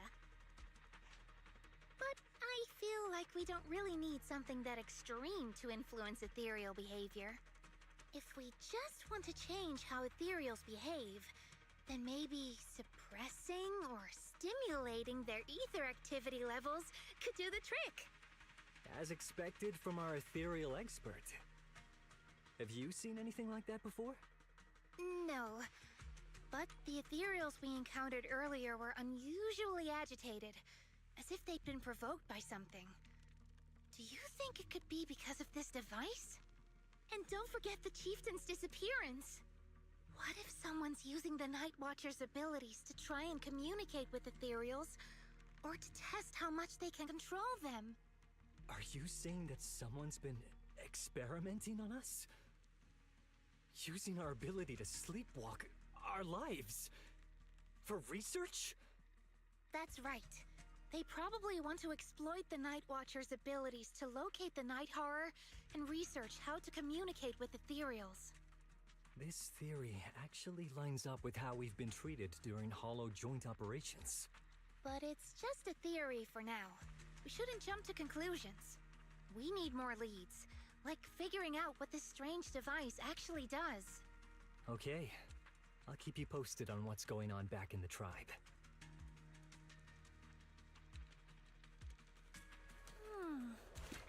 Weird little thing. Belle! Come take a look at this thing!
Chestnut?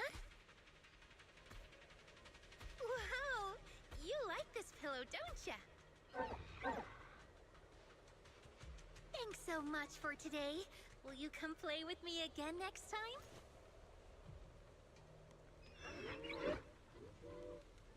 Yes, she'll come too. It's a promise then. Who will come too? Me? It was nice meeting you, Chestnut. Aw. Cute.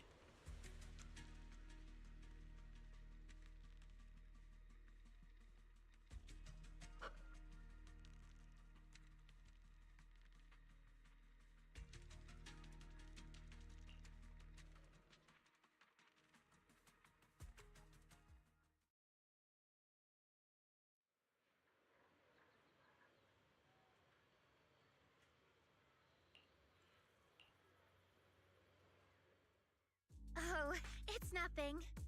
I was just wondering why the chieftain chose to give me the staff. If a family in Eridu had been holding on to a secret weapon, you'd expect it to go to someone powerful. Someone who could last the longest in the Hollow. Or someone who's best at taking down ethereals, right? Not that the Night Watchers believe whoever slays the most ethereals is the strongest, but I don't exactly have any other qualities that stand out. But you really know the ethereals. The staff is a relic left behind after the Night Watchers confronted the Night Horror. Giving it to the person who understands the Night Horror best totally makes sense. That does make a lot of sense. Actually, I've always had doubts about the true purpose of this staff. For decades, our chieftains have used it to fend off ethereals and protect our people from hollow disasters. But for me, defeating ethereals was never the goal. I wanted to understand them. Even among the Night Watchers, some say I've strayed too far from tradition.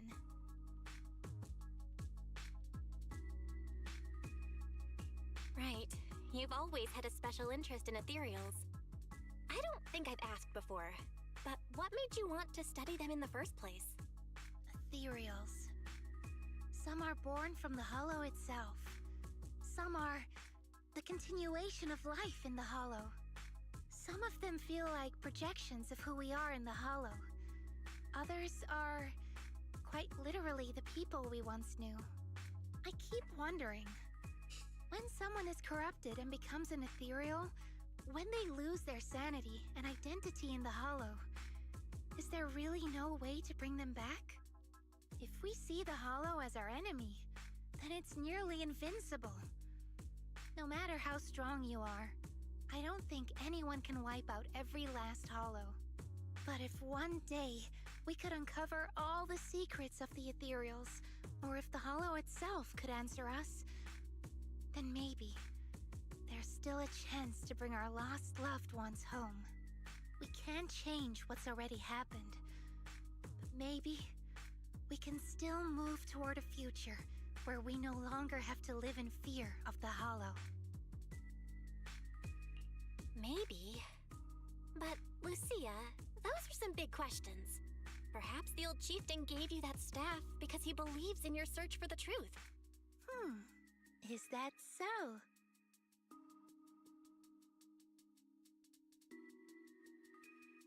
Well, there's no way the two of us can figure everything out just by thinking. Let's not stress ourselves out. Phew. So much has happened tonight. I'm exhausted. I should head home and get some rest. But I'm sure we can find out more about the chieftain and Kieran. Once I hear something new, I'll let you know.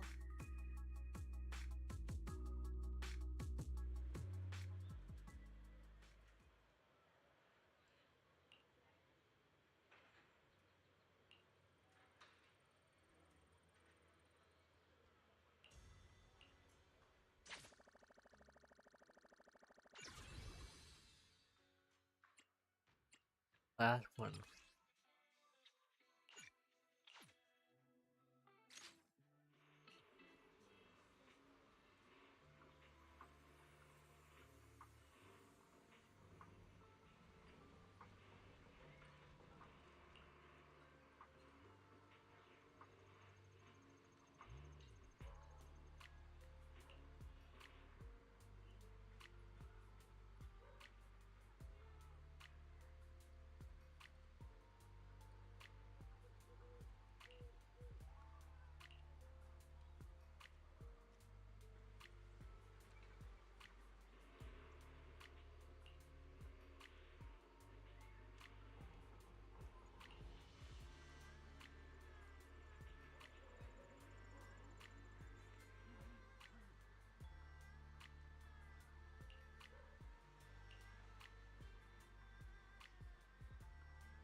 just follow Chestnut. Whether it's the suspicious investigator we saw earlier, or... Chestnut should remember their scent. Ah, dang it.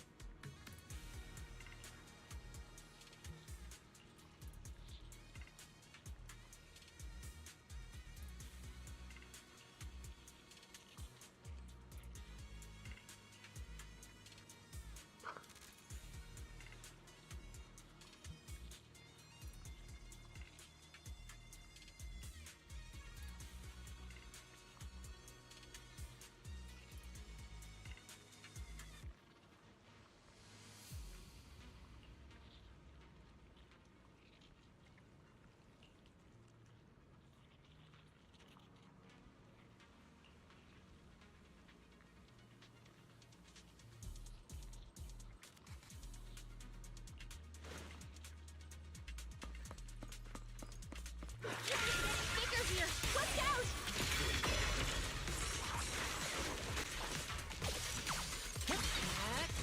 Here we go.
Why don't we go play with some ethereals?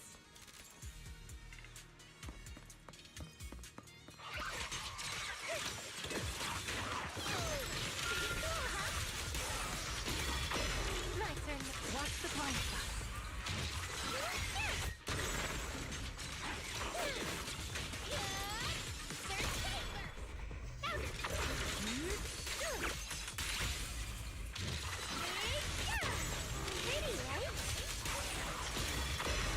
Get behind him, this.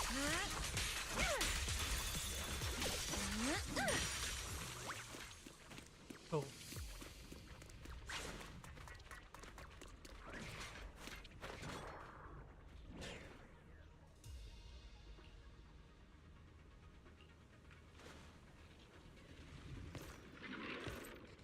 I do it on. Yeah, you were right, Lucille. He's close. Sorry. I'll have to send you back to the Hollow.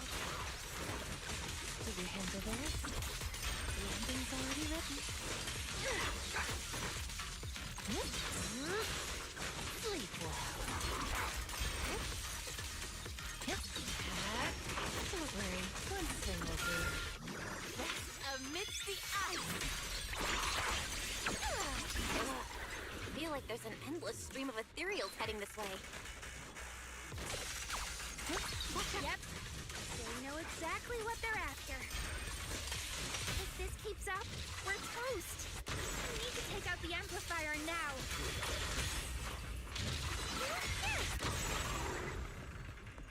Well, well, well. The device is broken. Guess you'll have to pay me back for that, huh? It's you. As expected from one of my own. So much for being close to the ethereals. When it's time to strike, you don't even flinch, do you? Kieran? Oh, did I surprise you? Honestly, I was more surprised by you and the old man. You mean the chieftain? He sleepwalked into the Hollow because of you? Yeah. I figured someone like him, sitting at the top for so long, would have caught the Night Horror's attention. But nope.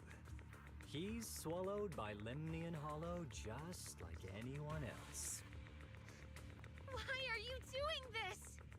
Because he was just a coward, standing in the way.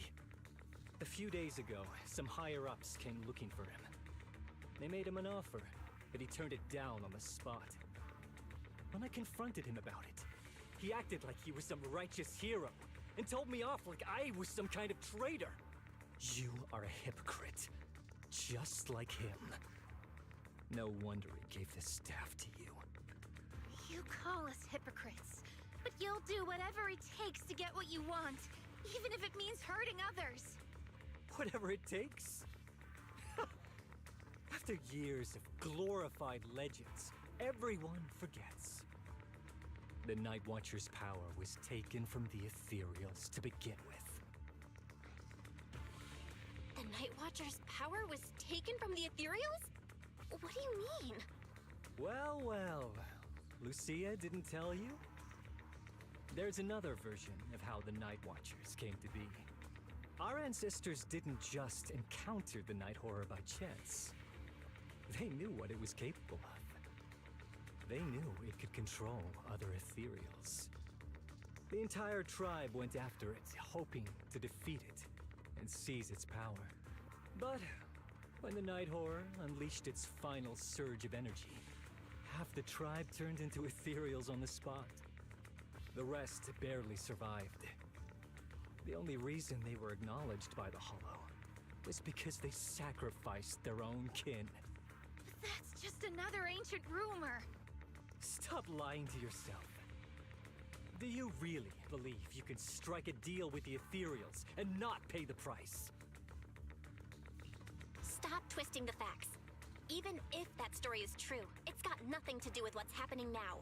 What exactly are you trying to say? We've spent our lives hiding in the shadows, shaped by traits we never asked for.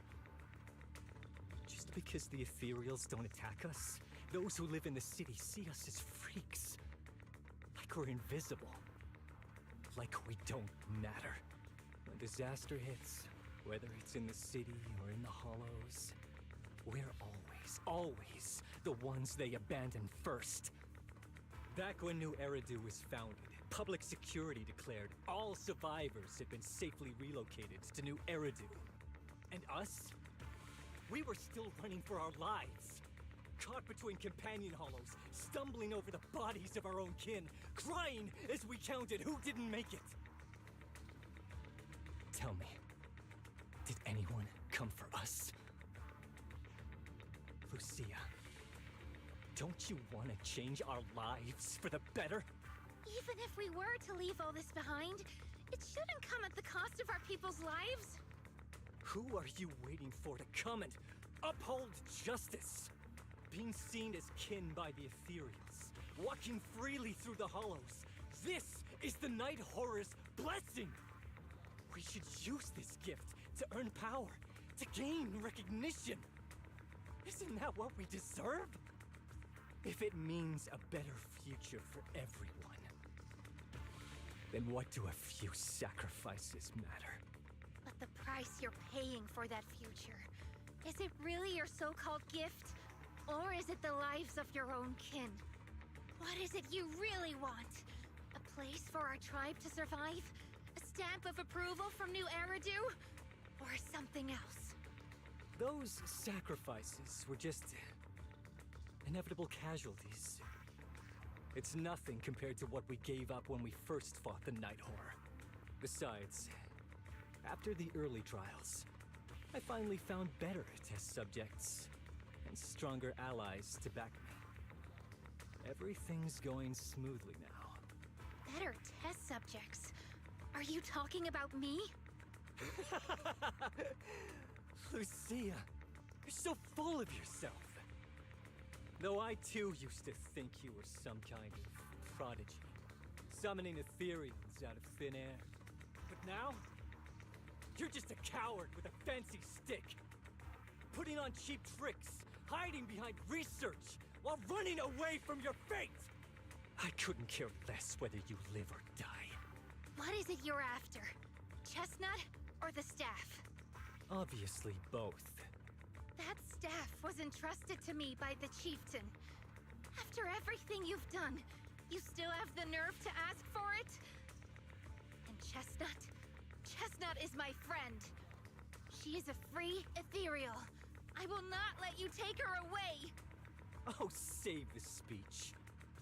I've heard it all before. The Night Horror is watching over the conflicts, gifts from your dreams. But you've never even dreamed of the Night Horror. You are just making up stories to hide the fact that it never chose you. The only reason you stumbled upon this rare hottie in the first place was because I slipped up. And I'm here to fix that. It's time things go back on track now. You treat our people with even less care and compassion than Nineveh does the Hornets. I don't believe a word you say, and I won't let you hurt anyone else just to feed your ambition. You didn't really think that half-finished prototype you destroyed earlier was my only backup plan, did you? Not everyone can stand to see the Night Watcher's rare gift go to waste. My ally supports my research generously. They've even thrown in a little extra firepower. So hand them over. Your magic stick. The gullible little ethereal you tricked. And you, my new test subject. If you surrender now, maybe I'll even spare you from getting torn up too badly before I put you to use.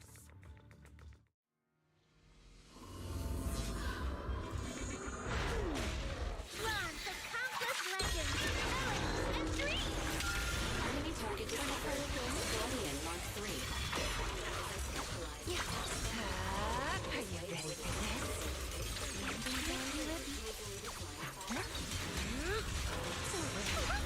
Mason lightning strike! Reefer shockwave!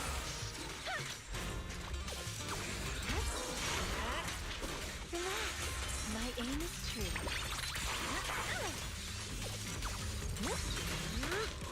Let's see you handle this. Here we go.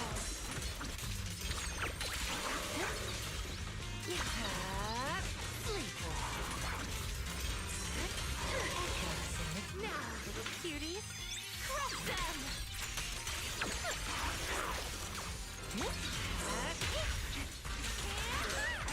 Like a shadow! Are you ready for this? Fall back, Hari! Pretty, right? Lucia, the hunt begins!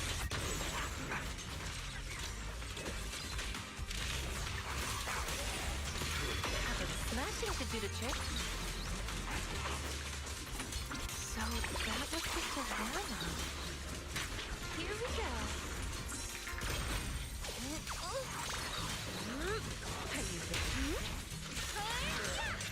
The name of the night emissary! Thunder in the mist.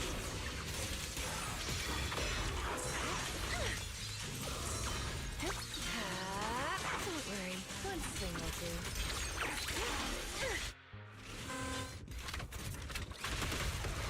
Watch out! So, looks like the staff didn't make you stronger. Why don't you give it back to me? I won't allow you to disgrace the relic of my ancestors! Chestnut.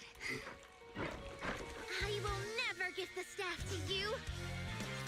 Instead of using it to hurt people, or treating it as a bargaining chip, I would rather use it to make new friends in the hollows! Go! Little Monty!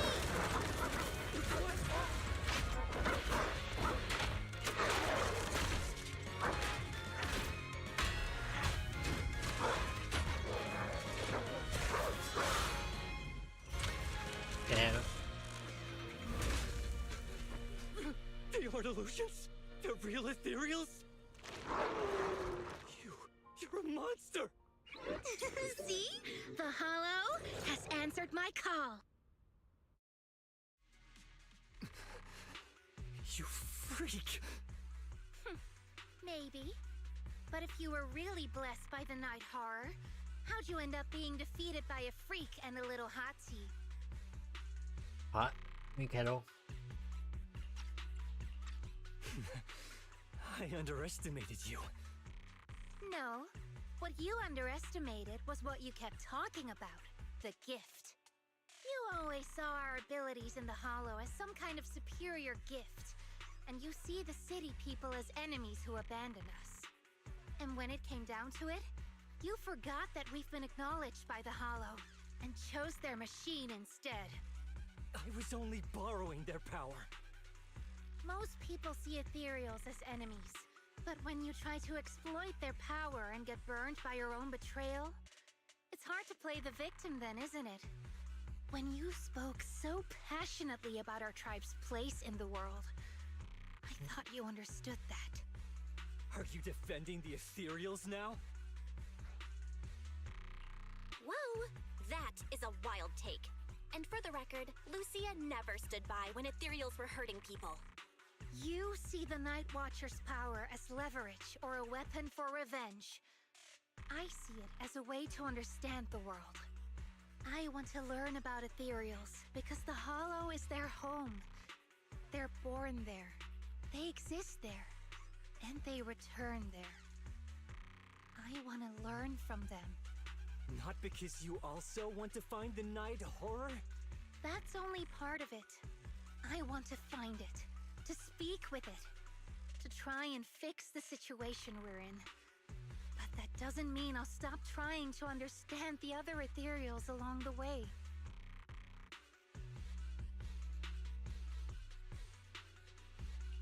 Wait, what about Chestnut? There's still so much we haven't figured out about her. Chestnut, I might never be able to fully understand you. This is probably goodbye for us.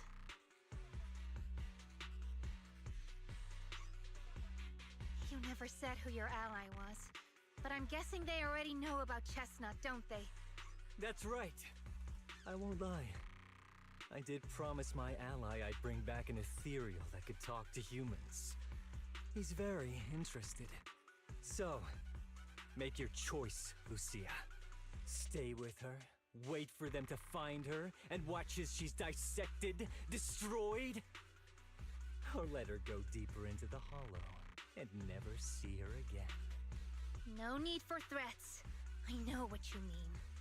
People like us, strange, sometimes invisible to others. If we don't live among our own, it's nearly impossible to find someone else who's just as special, a real friend. Thankfully, I met my friends.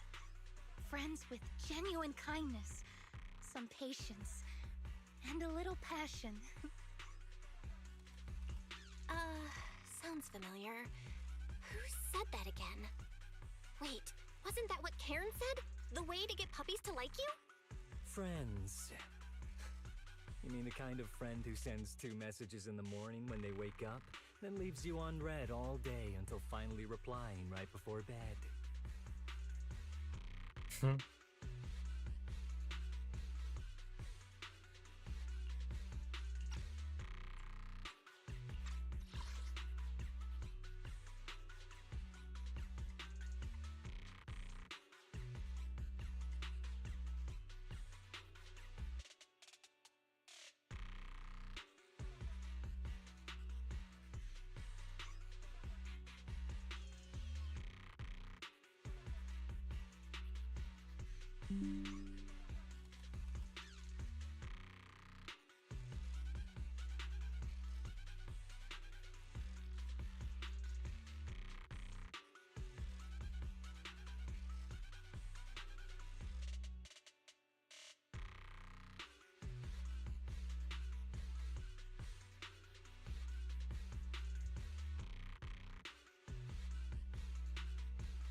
stuck in your own little bubble. I'm Lucia's friend, and I'm standing right here. I stayed up way past my bedtime to be here. Don't act like I'm invisible. See? Staying close doesn't mean you have to talk to each other all the time. We live in different moments, but that doesn't keep me and my friends apart.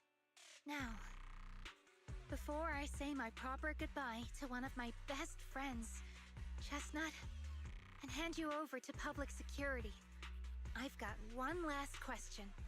That ether amplifier of yours, what are its side effects? What? Right before I summoned the brave little hotties, I felt a strange power surge through me. In this area, only that amplifier could have caused something like that. But what's the price? You think that machine summoned those hotties? It's impossible. You've destroyed that thing completely. And as your tribesman, I didn't feel anything unusual. Maybe it's time you face it. You're just something that can't be explained. You're a... Look, I understand that you're out of options and brain cells, but can we please stop with that word already? Freak! Okay, I'm sorry. It's like something only angsty teenagers would say. Hear it one too many times, and it feels like getting brushed by Swordidus's tentacles. Ugh. Anyway, I'm taking you to public security. Our tribe isn't some lawless land. Now, it's time to say goodbye.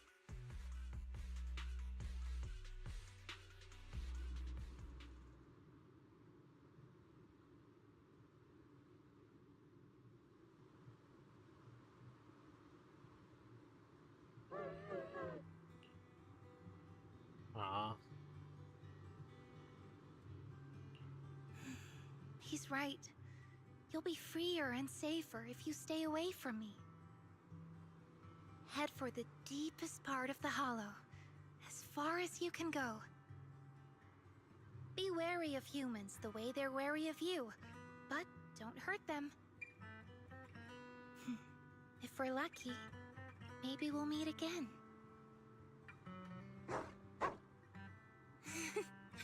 Good girl, Chestnut. Go on.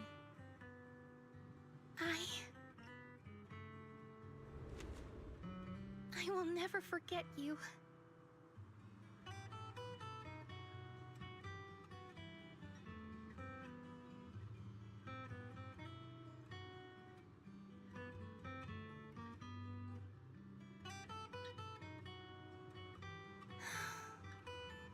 I already miss you.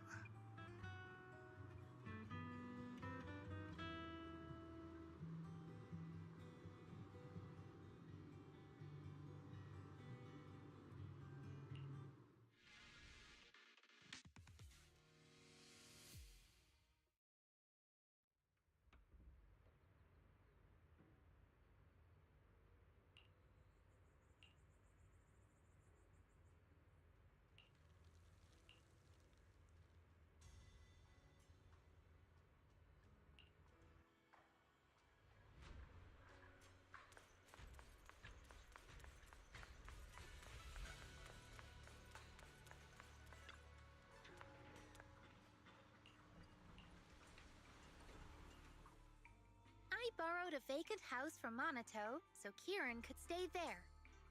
The chieftain said someone will come pick him up, an officer who's familiar with our tribe's affairs.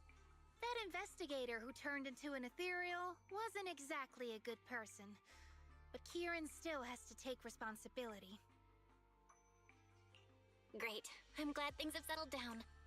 But I can't help thinking, isn't there still something we haven't figured out? Yeah. We still don't know anything about Kieran's ally. There might still be someone out there waiting to take advantage of the Night Watchers. It's unsettling. Unsettling? That doesn't sound like you, Lucia. But either way, you're going to keep up with your research, right? Of course! Even if I won't be seeing Chestnut as often anymore. And I can't upload our videos or tell the world there's an ethereal in the hollow who can actually communicate with humans. Chestnut gave me the courage to keep going. I've made some real progress this time. progress. Oh, you mean the staff, right? It really came through this time. Yeah! You see, I don't know how it happened, but just now, through the staff, it felt like the Hollow responded to me. The Hollow said, "Let there be little hotties to help Lucia." And boom! They appeared! And helped me take down that big guy! All in all, I think it's something very, very memorable. And it's got tons of research potential. You see, if the Hollow really let me communicate with little hotties, then maybe I could talk to the Night Horror too? If you really could talk to the Night Horror, what would you ask? If I ever got the chance, I'd ask, why did it give the Night Watchers the trait that makes Ethereal see us as kin? Can our dreams stop leading us to madness and turning us into Ethereals? But I want more than asking questions. I have bigger ambitions. Maybe someday, everyone could hear the Hollow respond, just like the first Night Watchers did. Maybe we could even communicate with it, so we won't have to live like nomads. Wow, that answer is a long way off. But I think if anyone can reach it, it's you, Lucia. Yeah, there's still so much left to learn. Time for a break, and then the journey continues!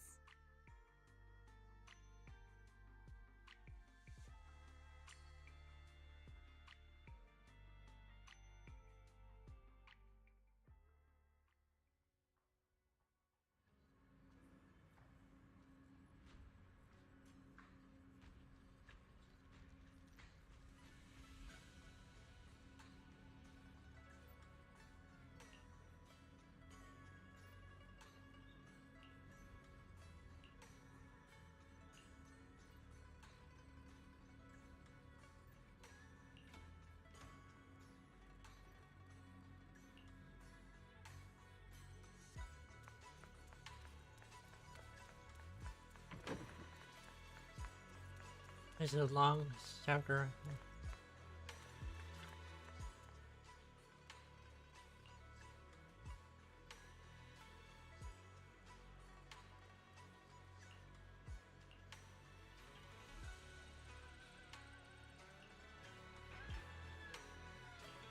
Although Lucia's always going on and on, like, we gotta be friends with Ethereals. We can never quite follow her train of thought. But as her human friends, everyone really likes her. Plus, she's always so cheerful. So what's been weighing on her lately? Oh, miss, I remember you. Would you mind if I asked a few quick follow-up questions? Oh, you mean the sturdy little pillow I bought here? Yes! Sure, go ahead. What do you want to know? Thank you so much. So, did your puppy like it? Yeah, she loved it. I'm glad to hear it. Next question is, how's the wear and tear? Pretty worn out now. Oh no, I'm so sorry. We'll keep improving the pillow's material. But the material's already been reported as too hard by a lot of customers. If we make it any sturdier, I'm worried some smaller pups might hurt their teeth chewing on it. Chestnut is, well, a big girl.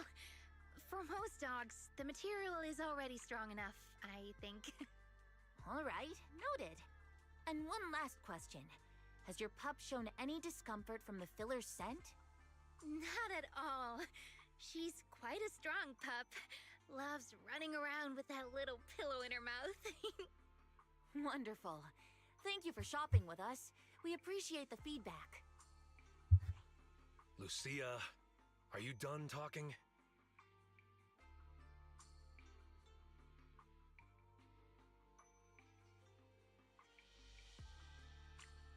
Huh? What's with that look? What were you guys talking about just now?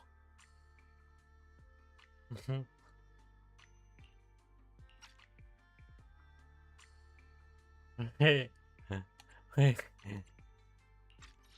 Hold on.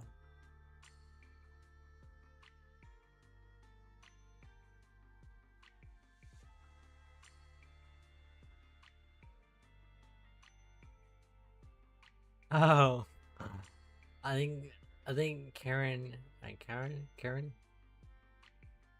I think that Lucia is talking about him.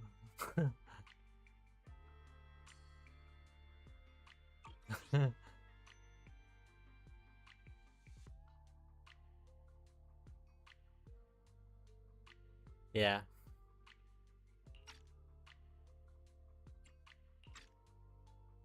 Next time, don't call hotties puppies. Alright. Canine thyrans aren't puppies either. Yup. Fierce canine thyron or bulky hottie. Either way, not your average little pup.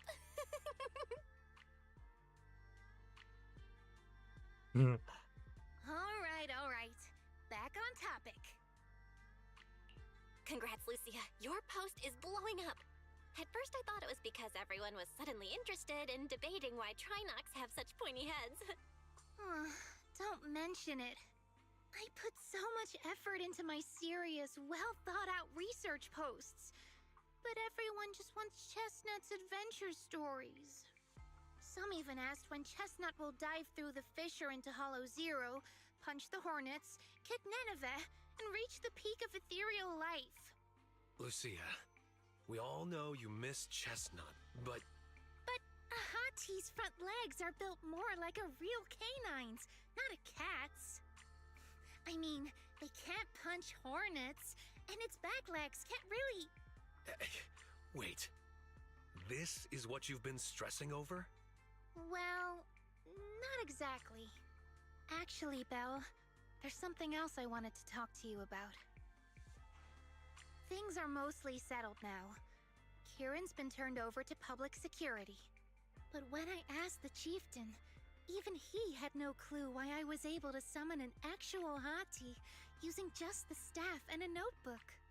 If it wasn't just the staff, then maybe the little hotties appeared because the night horror was watching me again. Or was it because of Chestnut? Do you think the night horror might not be an ethereal at all? I trust your judgment. But aside from ethereals, the only other beings we've seen born from the Hollow are the sacrifices, right? The night horror doesn't seem like one of them. Then what could it be? It gave the Night Watchers the traits that make ethereals mistake us for kin. It can enter our dreams and lead us into the Hollows. It even foreshadowed my farewell with Chestnut. It has to be something far more mysterious, some deeper creation of the Hollow itself. But I still know far too little about the Hollows. Like you said, the answers might be a long way off. At least I can restart the research I put on hold. So, who's coming with me into the Hollow to see if an Avaris actually bonks its horn when it rolls over?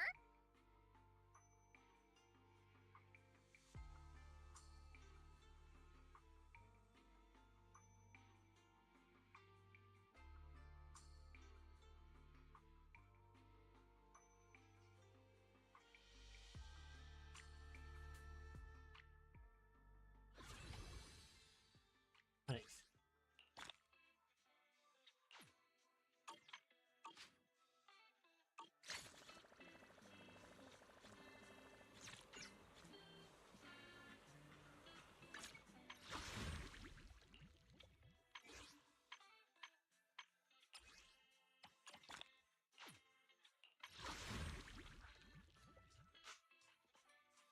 $75.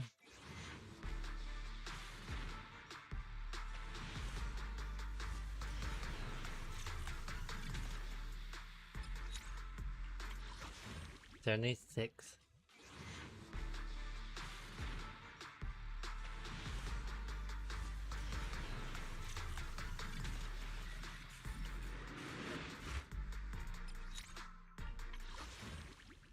Ah, dang. And only have 4 days left, so try and get her.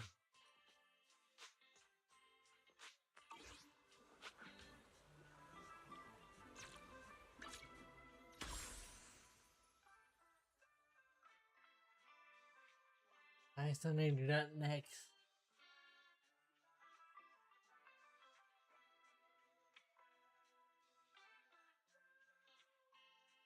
Let me see what's up.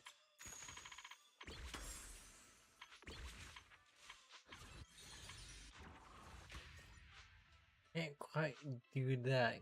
Can I? If I can. But I try hard enough.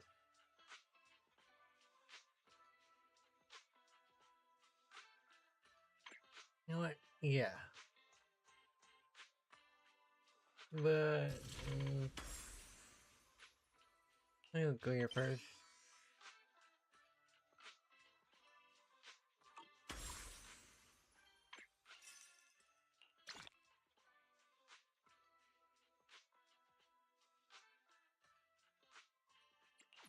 Yeah, I guess this outfit ain't too bad. The blue bandages are kinda annoying, though. Yeah, never mind.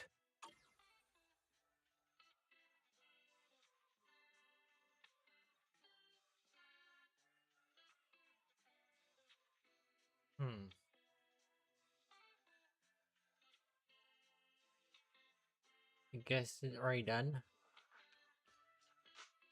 I assume. Oh, let's see what it is.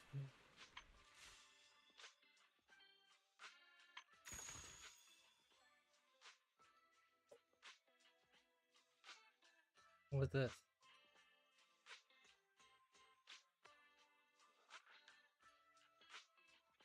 Don't know. I'm gonna call it here. I am very tired. So.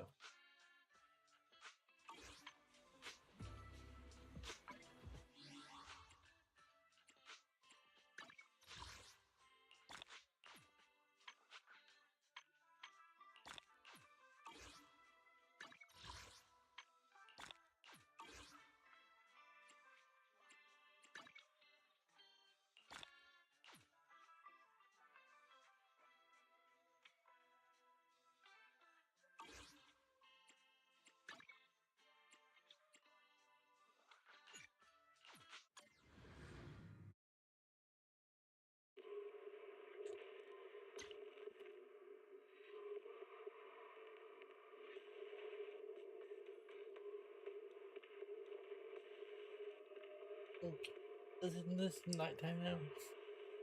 Nighttime to rest. It's my time to rest. No. My.